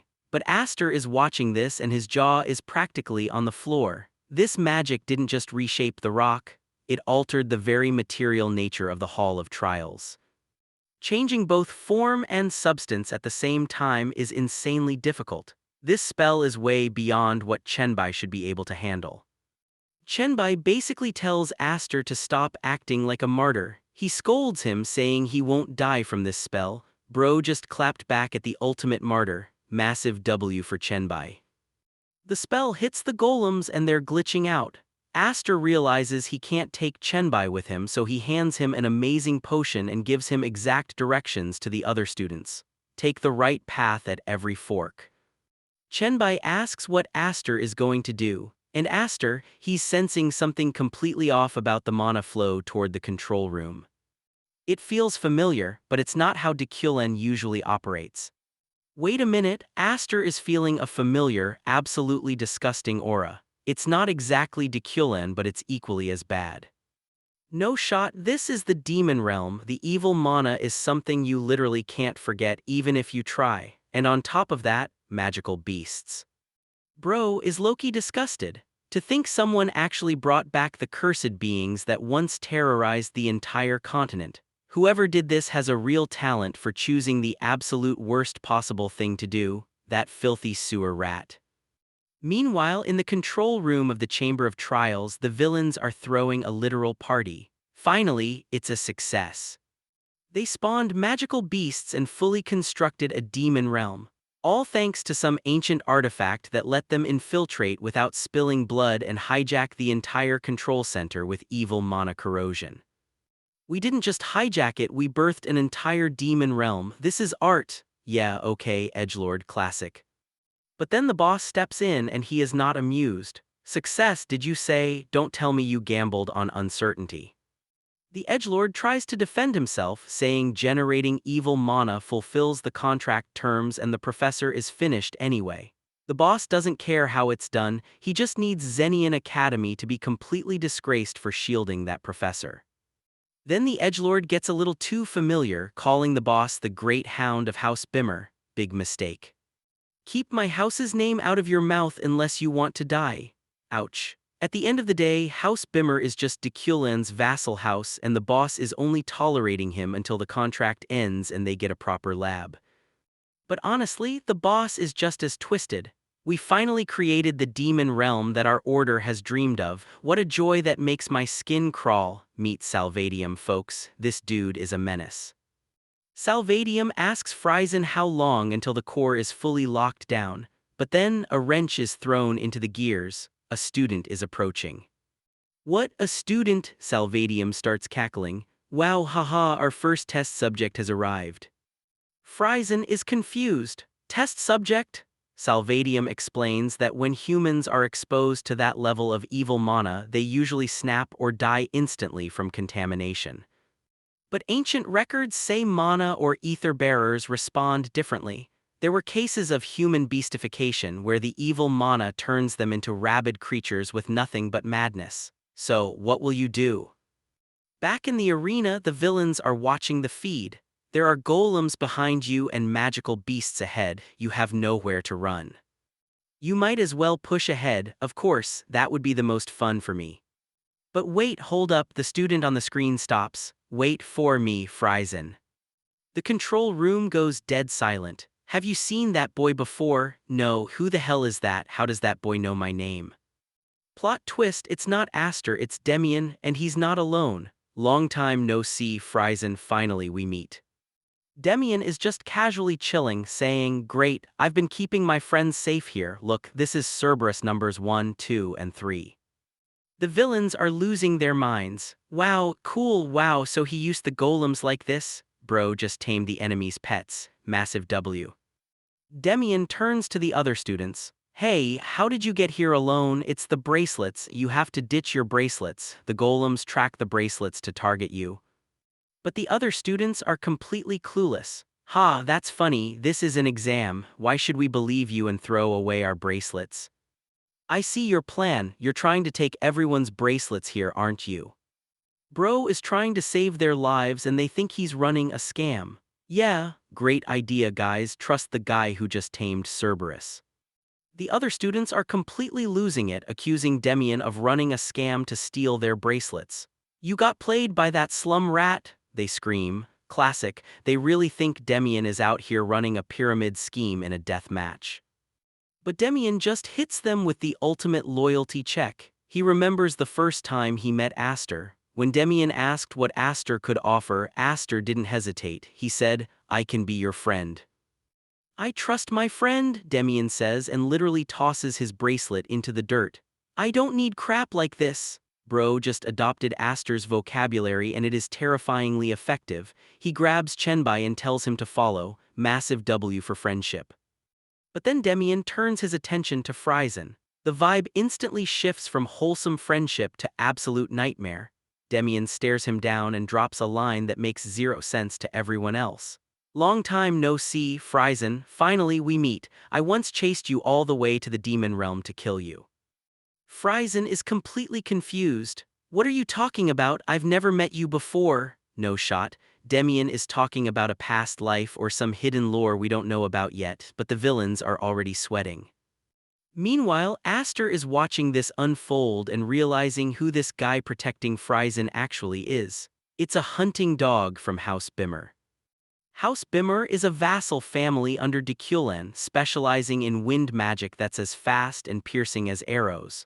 But their real specialty? They take underdeveloped kids and train them to be literal hunting dogs for their dirty work. Aster is just watching this Bimmer hound freak out, wondering why a Deculen elite is babysitting a sewer rat like Friesen. But Demian is already inside the hound's head. The hound is stuttering, repeating himself, completely panicking, and Demian just casually points it out. "I've raised dogs, so I know a thing or two about them. Dogs panic when you pressure them with the same words over and over, just like you right now." The hound gets triggered. "Who are you calling a dog?" But Demian just smirks. "You know I'm right." Bro is literally treating a Deculen elite assassin like a misbehaved puppy. Absolute cinema. Friesen tries to tell his hound to move, calling him a coward for hiding behind others. But Demian doesn't even let him finish. He shifts into his collision form and closes the distance in a blink. Crack! He shatters the hound's arm like it's nothing. The guy is screaming in agony, completely terrified. "WO, don't come closer." Demian leans in and drops the ultimate psychological nuke. "The demon realm, if you kill me, you'll never stop what's happening in the demon realm. Are you really going to let your friends die?" The hound is shaking in his boots, stammering, "SOW what?" Demian just smiles a creepy, unhinged smile. "Because after that it's your turn, go ahead, laugh while you still can. It'll be your last." Bro is fully unlocked his monster of Blander persona. The villains thought they were hunting students, but they just locked themselves in a cage with the actual monster. Bro has completely unlocked his final form and it is absolutely terrifying. Demian is standing over Friesen, completely unhinged, dropping lore that makes zero sense to everyone but him. "I once chased you all the way to the demon realm to kill you." Friesen is terrified, stammering that he has no idea what Demian is talking about, but Demian isn't done. He just casually snaps Friesen's arm and snatches his artifact. Then Demian starts monologuing about how Friesen taught forbidden magic to the young lord. Blood protects blood. The young lord survived, but Friesen didn't. Deculen would have framed him for a dozen crimes, so Demian hunted him down across the entire continent. He talks about chasing him to the demon realm, only to find out from a troubleshooter that Friesen was already dead. That Deculen captured him and he confessed everything. Demian just sat there staring at the sky for days, watching a wyvern fly by, realizing his revenge was just for his own ego. "So I purged the thought of revenge," Demian whispers, his eyes completely dead.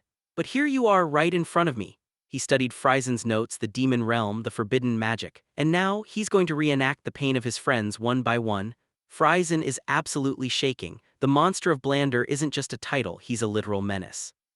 Meanwhile, outside the control room, the professors finally break through the barrier. Professor Felina is absolutely pissed. "We wasted 2 whole hours on this trashy magic," she snarls. She vows that not a single student will die on her watch. But when they get inside, the vibe instantly shifts. Professor Parun calls Felina over to his crystal. "I think it's better if you see this in person," he says.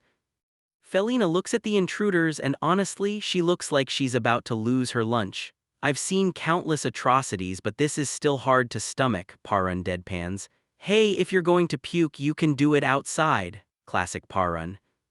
Felina catches her breath and asks the million-dollar question, who the hell did this to them? Parun slides a file across the table. This is him, a street rat from the frontier admitted with Blander's connections. He points to the mana test results. The threshold was exceeded, there was an error that's far beyond the level of a student. Felina realizes what this means. Exactly, I don't know what it is, but we need to keep a close eye on him. Just then, the headmaster walks in. I came as fast as I could, but the situation has ended, it seems. He looks at the beaten intruders, then turns to Professor Felina with a chilling question. So, Professor Felina, in your opinion, do you suspect that this boy is the main culprit behind that atrocity? Wait a minute, the professors think Aster beat up the intruders. Bro was busy fighting Callahan and saving Chenbai, but now the most powerful mages in the academy are putting him on blast. Every mage possesses an inner demon. It appears without warning and destroys your focus.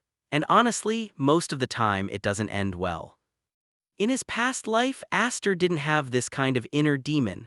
Troubleshooters had no choice but to follow orders, and losing comrades on the job was just a normal Tuesday. But seeing his friends get slaughtered by forbidden magic, that triggered something deep inside him. That outburst in the Chamber of Trials was his inner demon finally showing up. But here's the thing, who is Aster, a former troubleshooter, and Chaos? Chaos is his home turf. Some pressure just makes life interesting. So today, exactly 1 week after the Chamber of Trials, he's in top-tier physical and mental condition, and it's time to break in the Crimson Flame Grimoire.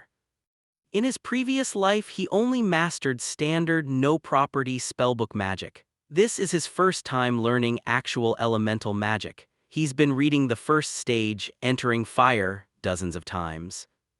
The mana pathways aren't too different from the celestial technique, but to make it take form, he has to clearly define his mindscape. The flame that burns in one's heart is called the inner flame, and it is brutally destructive. Compared to most mana, this one takes twice the power. He tries to condense it to use with his mana collision strike, but the recoil is way too powerful. Bro needs more time to cook. But still, he's one step closer to becoming that cocky, overpowered mage. He successfully added the flame property to his foundational celestial technique, Massive W. But before he can celebrate, he senses something strange. Enter the headmaster.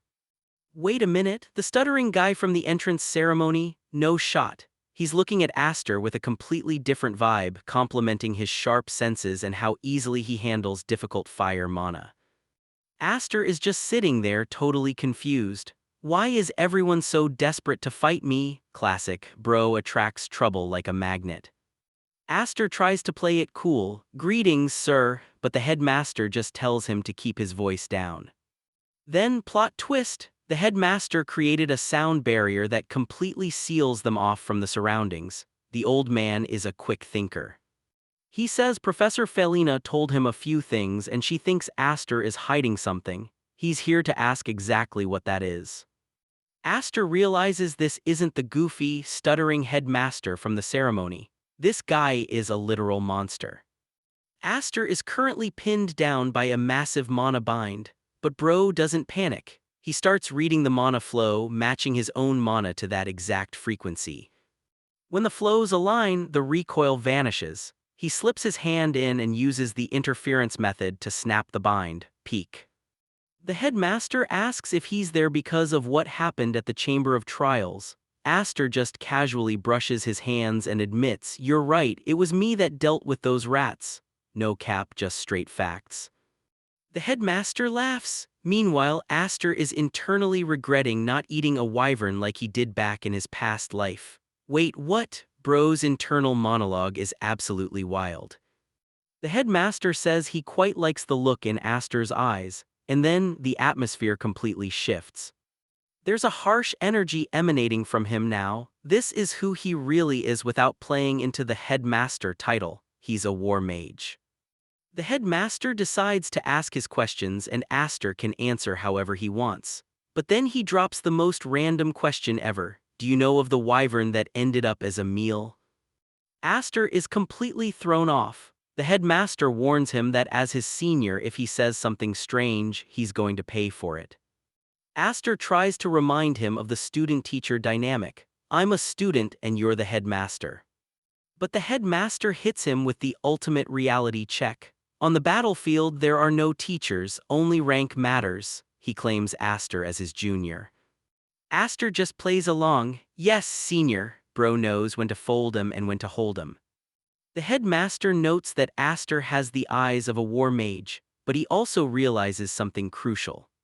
That intense hostility Aster showed the intruders in the Chamber of Trials, it wasn't directed at the headmaster. It was directed at the intruders. The headmaster is reading him like a book.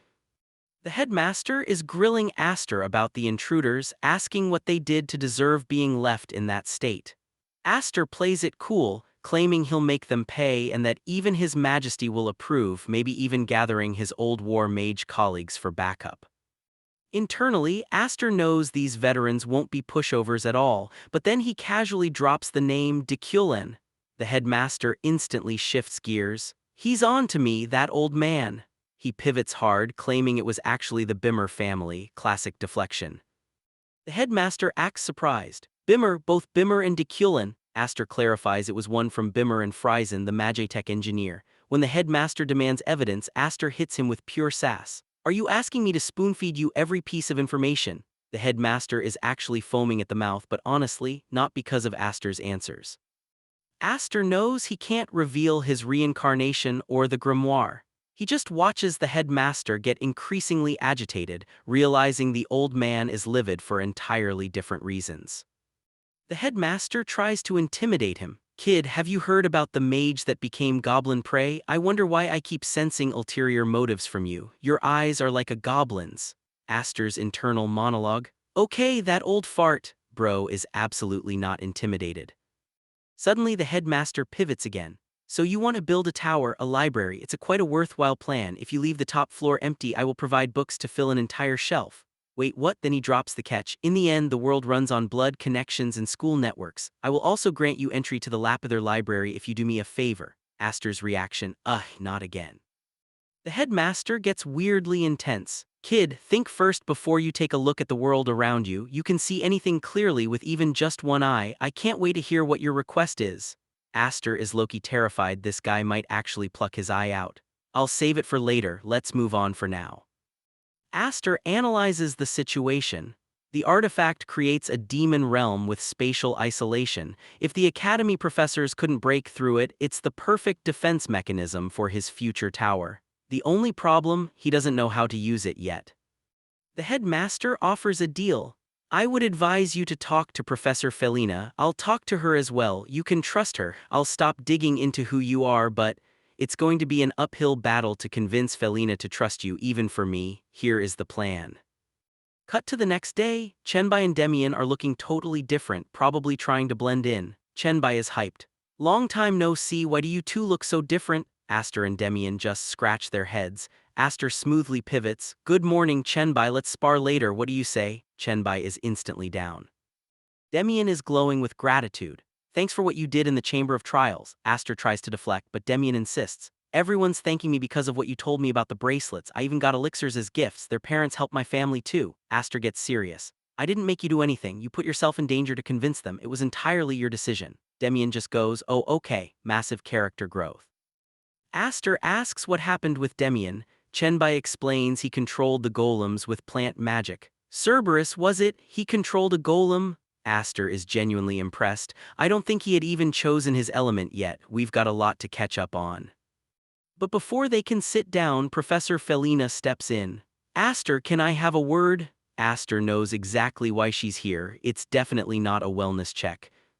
Felina cuts to the chase. I've talked to the headmaster. So you're the descendant of a war mage, and the culprit was Bimmer, was it? They're despicable. Those who ally with Deculen are usually scum. Aster internally sighs in relief. This is the fake backstory the headmaster cooked up to protect House Blander. Posing as the descendant of a wandering war mage who hated Deculen and Bimmer, perfect alignment with his real stance. Felina admits there are questionable details, but since the principal is vouching for him, she'll let it slide. You don't seem like a threat to the academy at the very least. Also, Aster immediately puts up a boundary. Professor, I'm sorry, but I'm a student and you're a professor. I believe our age gap is quite. Felina is completely thrown off. What the? Bro really just friend-zoned a terrifying professor to save his own skin. Aster tries to deflect Professor Felina's intense stare by pointing out the age gap. Oh, Professor, I'm sorry, but I'm a student and you're a professor. I believe our age gap is quite. Felina is completely thrown off. What the? Bro really just friend-zoned a terrifying professor to save his own skin. Peak. Internally, Aster admits he's trying to act out of character, but it actually worked. Felina drops the intimidation and genuinely thanks him for saving the students and the Chamber of Trials. Aster just finds the whole dynamic interesting. Seizing the moment, Aster pivots to his ultimate goal. He asks if she'd be willing to donate some books to his future library, a place where everyone is welcome. Felina is actually into the idea. Aster celebrates internally. Nice, it's my third academic connection along with Parun and the headmaster. Massive W for the Tower Dream. But it's time to cut to the chase. Aster brings up the ancient artifact that can construct demonic realms. Studying it is going to take a long time and he needs to know the stakes. Felina drops the real issue. The high risks aren't the main problem, they can just destroy the artifact if things get too spicy. The real problem? People will come after them for having it, specifically Salvadium, the Order of Forbidden Magic. Aster tries to play dumb. Silver Town, Felina snaps back instantly. Salvadium, give me attitude one more time, I dare you. She explains they're an order of mages practicing prohibited magic, all working independently toward one twisted goal, recreating the demon realm. And since Frizen had ties to them, his death means Salvadium is coming for Aster to get that artifact back. They'll be just as tenacious as Deculen, if not worse. Felina warns him his life is in mortal danger. Aster just smirks. I guess I will have no choice but to fight them, that's not a big deal to me, I just have to kill them all, that's it. Bro woke up and chose absolute violence. Felina is low-key stunned by his sheer audacity but pushes forward. So please, we really need you to research this artifact. Aster agrees. Fine, leave that to me, I'll look into it. But before they can finalize the plan, someone bursts into the room. Professor Felina, there you are, we have a guest at the academy, the head of House Deculen is here. The entire room freezes. The head of Deculen? The academy staff instantly goes into panic mode, scrambling to prepare and keep the victims' parents under tight control. It's so over. Aster watches the new head of Deculen. This guy is a prodigy who became an archmage at 30. Rumor has it, atrocities skyrocketed after he took over. Aster notes the academy's strict tradition. Even the royal family has to get their shoes dirty walking in, but this arrogant dude won't even step on the ground, driving himself to fake humility while trampling their rules. The head casually asks his aide, is it not time yet? When the aide looks confused, the head mentions hearing the news about the Chamber of Trials being invaded by street rats. Aster's internal monologue goes into overdrive. Funny you say that. As the head of Deculen, did you really walk all the way here just to gossip? The academy hasn't released an official statement, so only a trusted few know Deculen was behind it. What are his true intentions? The head smirks. Funny you say that. The academy looked completely lost, so I came to offer my help. We hunted down the scum ourselves. We brought you the head of House Bimmer's leader. We even escorted the heads of their direct and indirect relatives here as well. So, what do you say? Aster connects the dots. So he did cut off Bimmer's head. Considering what happened with Farin in my previous life, this isn't surprising. He'd do anything for the sake of Deculen. He even offered to take me in after I killed his own family. But the timing is a little too perfect. Aster told the headmaster about Deculen and Bimmer last night, and today the head shows up. Is it a coincidence, or is he just that careful? Well, I guess he's human after all. Aster reflects on his past life. Back then, this guy was an entirely incomprehensible being. But now, he's become a huge mountain far off in the distance. He might be out of reach for now, but in this lifetime I might finally be able to hold your neck with my own two hands. The ultimate boss has entered the chat. A few days go by and the academy is absolutely buzzing. Farin brought the busts of House Bimmer, which was a massive flex, but bro wasn't done yet. He drops the ultimate power move, enrolling a member of House Deculen as a student. That's the hostage game, folks. When nobles play this card, things get wild. And because the universe loves a good plot twist, the Imperial Palace immediately announces the third princess is enrolling too. Was it a setup? Probably, but that's a story for later. They start next semester, but right now, it's time for the Pistonique Festival. Back in the day, it was a victory ceremony for drafted students. Now, it's just a massive excuse to party and lift campus spirits after the Chamber of Trials incident. Since it's technically a victory ceremony, they're allowing alcohol. But honestly, the only people taking full advantage are the off-shift security mercenaries. Look at these guys, absolutely wasted. Demian, being Demian, is literally trying to join a drinking contest. Bro, you're way too young for this. Anyway, it's time for the award ceremony. Aster is just standing there thinking about his payday. If you do the job, you get paid. Bro is locked in for that bag. The headmaster calls up the heroes of the Chamber of Trials: Dahlia, Demian, Eveline, Chenbai, and Aster. Aster takes a look at Eveline de Planchet. She's the daughter of the Goldeline Company owner. His troubleshooter instincts are tingling. She doesn't ring any bells from his past life and something smells fishy. But whatever, it's reward time. They hand out the loot. Aster gets a top-tier elixir. Massive W, but looking at the certificate, he's just thinking, can I return this? It's ugly and useless. Before he can even think about tossing it in the trash, the headmaster leans in and whispers, if I catch you throwing this in the incinerator, I'll toss you in too. Classic. Bro got caught lacking before he even did it.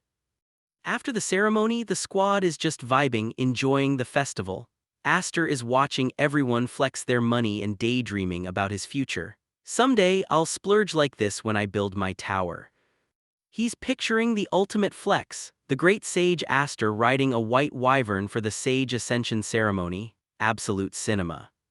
He spots a snowy owl and almost jinxes it. I didn't mean you, good save. But the relaxation is cut short. The headmaster summons him the morning after the festival. Aster is wondering how the old man found a familiar that looks exactly like him. They meet up at an old, forgotten troubleshooter facility. Aster notes it's actually not a bad spot for a private chat. Inside, it's basically a fully furnished office. The headmaster offers him a drink, but Aster just wants to get to the point. Why did you summon me? The headmaster reminds him of the favor he traded for library access. It's simple, deliver a letter to my friend. Aster's internal monologue instantly screams, this reeks of trouble. The friend is hiding out in the great forest of Hameln.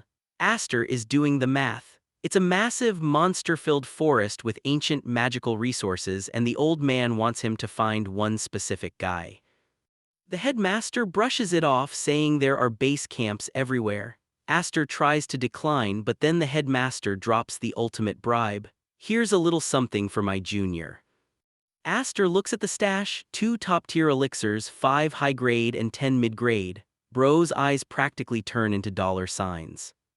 Aster instantly pivots. I didn't mean to interrupt. What were you going to say after I'm sorry? The headmaster starts to apologize, but Aster is already sold.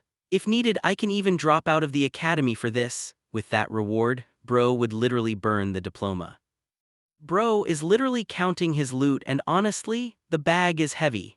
Aster is starring at 3 top-tier elixirs, including the prizes from the Pistonique Award ceremony. This life is certainly something. But wait, there's more. He also got a voucher to craft artifacts at the Ayerkim workshop. Even famous nobles have to wait in line for this place, but Aster knows the headmaster didn't tell him the full story. The real mission? Bring the headmaster's friend back to the academy after he ties up some loose ends. Aster immediately calls out the headmaster for running an employment scam and squeezes even more rewards out of him. Classic, but looking at his 3 elixirs, he realizes he doesn't need to obsess over boosting his mana capacity anymore. He's got a better idea. It's time for mana body enhancement. Inspired by how knights strengthen their bodies with ether, this technique let him push past his limits as a troubleshooter in his past life. It's finally time to rebuild this frail body from the ground up. Let him cook. He starts the process. Same breathing pattern, but he's pouring every last drop of the elixir's mana directly into his muscle fibers, nerve cells, and bones. But then, the brand of fire flares up and almost breaks his concentration. What kind of bonus is waiting for him? He pushes through the pain. It's literally torture. His muscles feel like they're being torn apart strand by strand. He questions if it really needs to be this painful, but bro is locked in. He channels the mana into his bones and success. His body can't support its full potential just yet, but his physical stats are already comparable to a knight's. Once it fully sets, he'll be a mage who doesn't even need magic to beat up a knight. That's one more dream achieved. Peak. But here's the crazy part. He tests his regeneration and it heals in just 15 minutes. That's some troll-level healing. His regeneration was never this fast, even at his peak in his past life. That's an unexpected bonus from the brand of fire. And it gets wilder. He senses a faint trace of mana coming from a single drop of his own blood. It feels familiar, almost like his own mana. He tries casting a simple luminescence spell and plot twist. The basis of the spell isn't him, the caster, it's the blood. Bro just unlocked blood magic.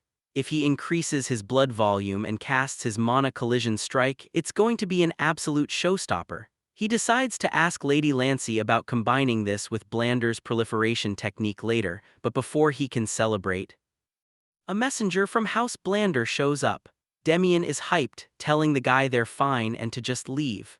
But the messenger drops a message from Lady Lancey regarding their proposal to build a lake and statues in the Blander estate. You know, blood, sweat, and tears, numbers 1 and 2. The formatting was professional, but Lady Lancey's answer is a hard no. Aster immediately reads the room and figures out her strategy. The messenger smoothly pivots, telling Demian not to worry because he has good friends here to help him out. And then the hammer drops. Chenbai Aster, if you help Lord Demian in this midterm, House Blander will compensate you heavily. Bro is looking at the sparkling eyes of the messenger, realizing his fate is sealed. Bro is literally trying to speedrun tutoring and it is going terribly. Aster is checking Demian's progress on elementary magic theory and Demian just hits him with, "What's elementary magic theory?" Aster is internally screaming. He asks to see his notes or textbooks and Demian proudly says he brought everything he had. Bro, that is not how studying works. Aster flips through the absolute chaotic mess of papers and finds a replica of Blood, Sweat, and Tears number 2. He can literally feel his sanity drifting away. At least Demian is doing okay in his electives like history, thanks to his mom's education. But when it comes to magic, Massive L. Aster is this close to resorting to physical violence. He's wondering how far he can actually get with this kid before he snaps. But then, plot twist, Chenbai overhears the struggle and steps up. "I may be able to help." Aster is low-key skeptical. He didn't exactly love Chenbai's actions in the Chamber of Trials, but he's desperate. Chenbai drops the ultimate loot. He pulls out a compilation of the Academy's past exams from the last 10 years. No shot. And it doesn't stop there. He even figured out every single professor's testing style and key focus points for classes M1 through M3. Bro literally unlocked the ultimate cheat code, absolute cinema. Aster is genuinely impressed. "I think we might actually have a chance." The glimmer of hope is real, but Chenbai has one condition. After the midterms, Aster has to teach him one-on-one combat. Since Aster knows how to fight, he's the perfect tutor. Aster agrees on the spot. Deal. Chenbai takes Aster deep into the back alleys of Hazen to a private training facility. It's rolling in money and Aster is wondering how Chenbai even knows about this place. They walk in and the receptionist greets Aster by name. "Wait a minute.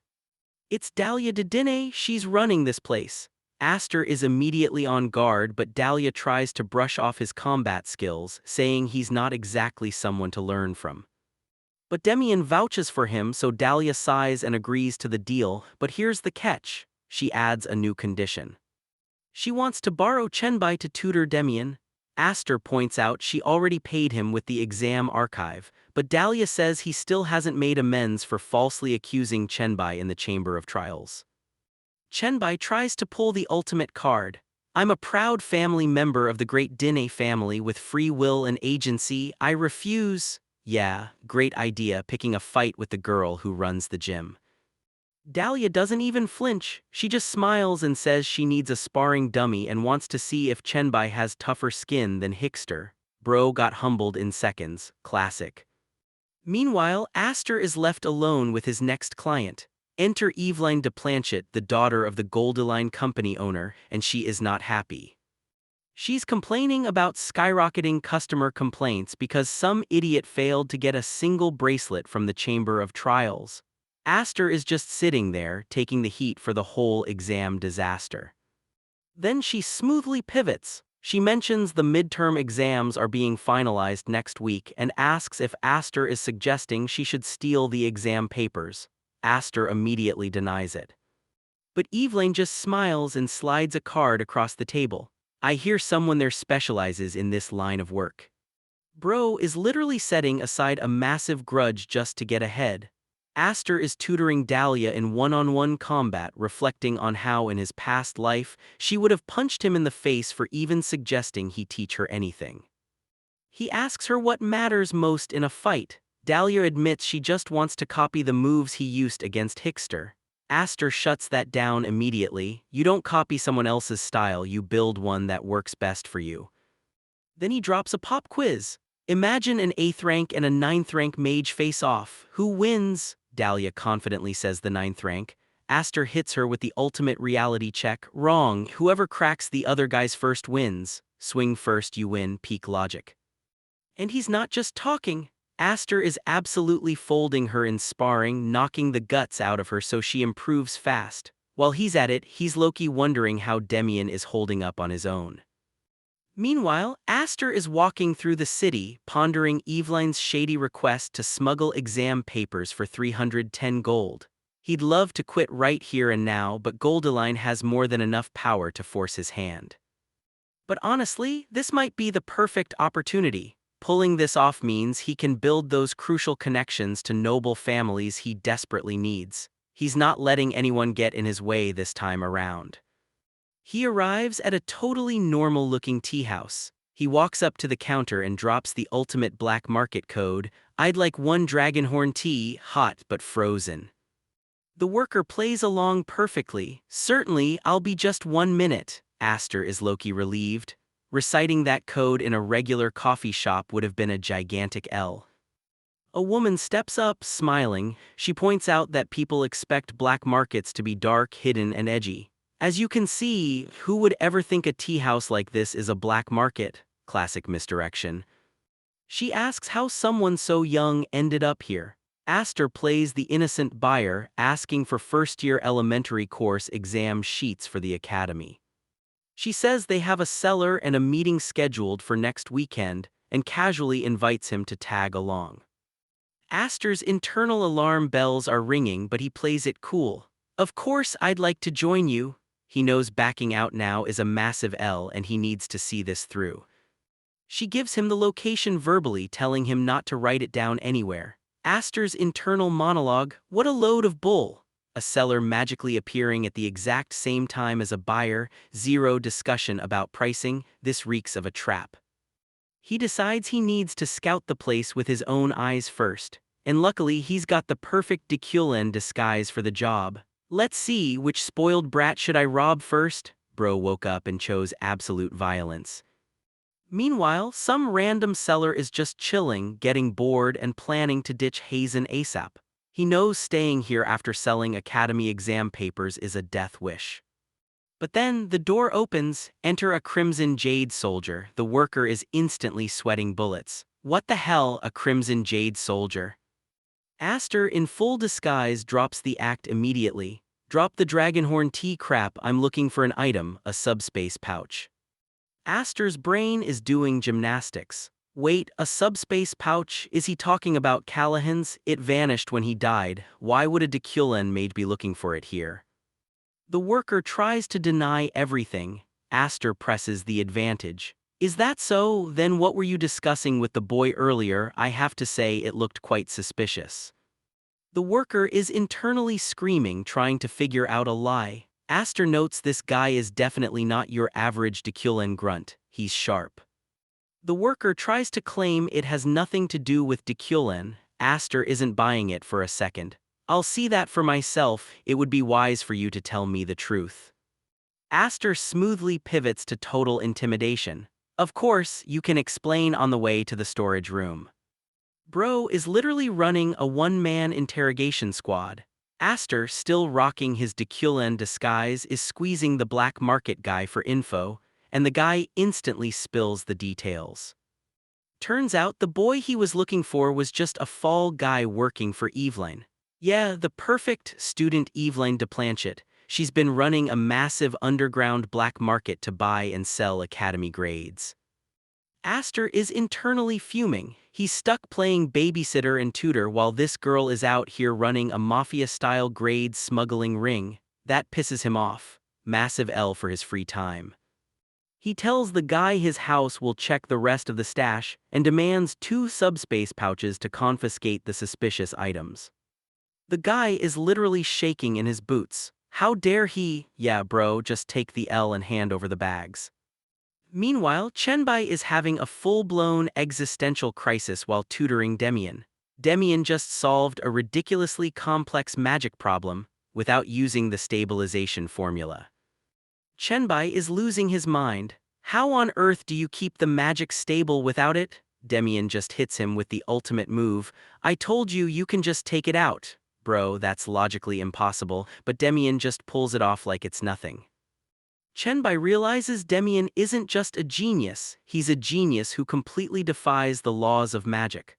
All logic just gets thrown out the window, and Chenbai is low-key terrified that Aster is going to corrupt Dahlia with this kind of chaotic energy. Cut to a week later, the midterm grading is done and Demian and Chenbai are hyping each other up. They graded everything perfectly. Demian is literally screaming about blood, sweat, and tears getting a perfect score. But Aster is catching a weird vibe. He's getting that familiar troubleshooter instinct. He looks over and sees Dive looking super nervous. Bro is sweating bullets. Aster wanted to crash the meeting, but he holds back. He needs to see the whole board, and what he sees is absolutely wild. Dive is meeting with Evelyn and the Pingrove Company. They're buying the stolen exam papers from Dive, but here, the plot twist. Evelyn isn't just buying them, she's making Dive the official distributor. She's setting him up as the fall guy so her hands stay completely clean. Evelyn tells Dive they'll review the papers and contact him to distribute them to the customers. Dive is thrilled, thinking he's making it big. Bro, you got played. You're literally the scapegoat. Aster is watching this unfold and realizing Evelyn is playing 4D chess. She's using Dive's ego to take all the risk while she rakes in the profits. Aster knows he needs to ruin her plan and teach her a lesson so she never tries this again. He could just use brute force, but he's used to solving things with his fists. This requires finesse. He taps his crystal, thinking, and then it clicks. He's got an idea. Aster pulls out his old troubleshooter tricks. Back in the day, he forged handwriting all the time. He didn't expect to use this skill again, but honestly, he's impressed with himself. His skills haven't rusted at all. He forges the documents, perfectly mimicking the handwriting to set Evelyn straight. He's basically setting a trap for the trap setter. Aster looks at the forged papers and smirks. He remembers Evelyn's first punch, her fastest, most instinctual spell. Pens down, papers collected. The midterm exam is officially over and the students are already losing their minds comparing answers. What theory did you use for question 3? I used my pen. Bro really said that out loud. But while everyone's stressing over their scores, Evelyn Duplanchette is quietly celebrating. The first deal was a success. See that Demian she was buying exam papers from. That wasn't our Demian. That was Demian von Haramir, the eldest son of a baron who owns massive farmlands. And by securing those exam papers, Evelyn locked in priority bidding rights on those farmlands. 4 deals like this all at once. She's not just cheating on exams, she's running a full-blown corporate takeover. And Dive thinks he's the mastermind, but he's literally just the delivery boy. Evelyn and the Pingrove Company are using him as the face of the operation while they rake in the profits behind the scenes. Bro got played so hard he doesn't even know he's playing. The next morning, every first-year student is summoned to the main hall. The rumors are already flying, someone cheated, and the whispers are getting louder. Aster is sitting there completely calm, thinking, there's no way they caught me, I made sure there were no mistakes. Then he wonders if it was Dive, plot twist incoming. The faculty steps up and drops the hammer. Cheaters have been identified, Dive and 4 others. All 5 expelled immediately, and the academy is seeking separate compensation for damages. The crowd erupts, but then the professor adds something that nobody saw coming.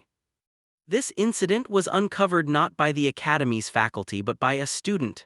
The entire hall goes silent. We are here to publicly recognize that students' exemplary behavior and duty to justice. And then they call the name, Eveline de Planchet, please step forward.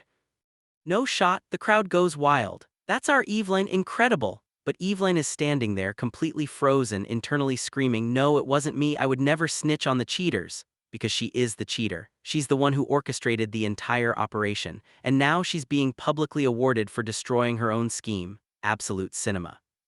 The headmaster pats her on the back, telling her to stay on the right path and live with an honest heart.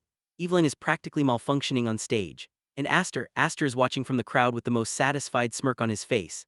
I've successfully put Eveline on the right path. This is what a just troubleshooter looks like, a benevolent judge who sets villains back on the right track. Bro literally framed the mastermind as the hero and forced her into a corner where she can never cheat again. Pig. A week later, the rankings go up. The entire class sprints to the board. Demian is screaming because he sees his name at number 7. Wait, that's Demian von Haramir, the Baron's kid. Our Demian von Blander is at number 16, and honestly, he's thrilled. Yes, I made it. For a kid who couldn't even define elementary magic theory a few weeks ago, passing is a massive W. Aster is just standing there thinking about the real prize.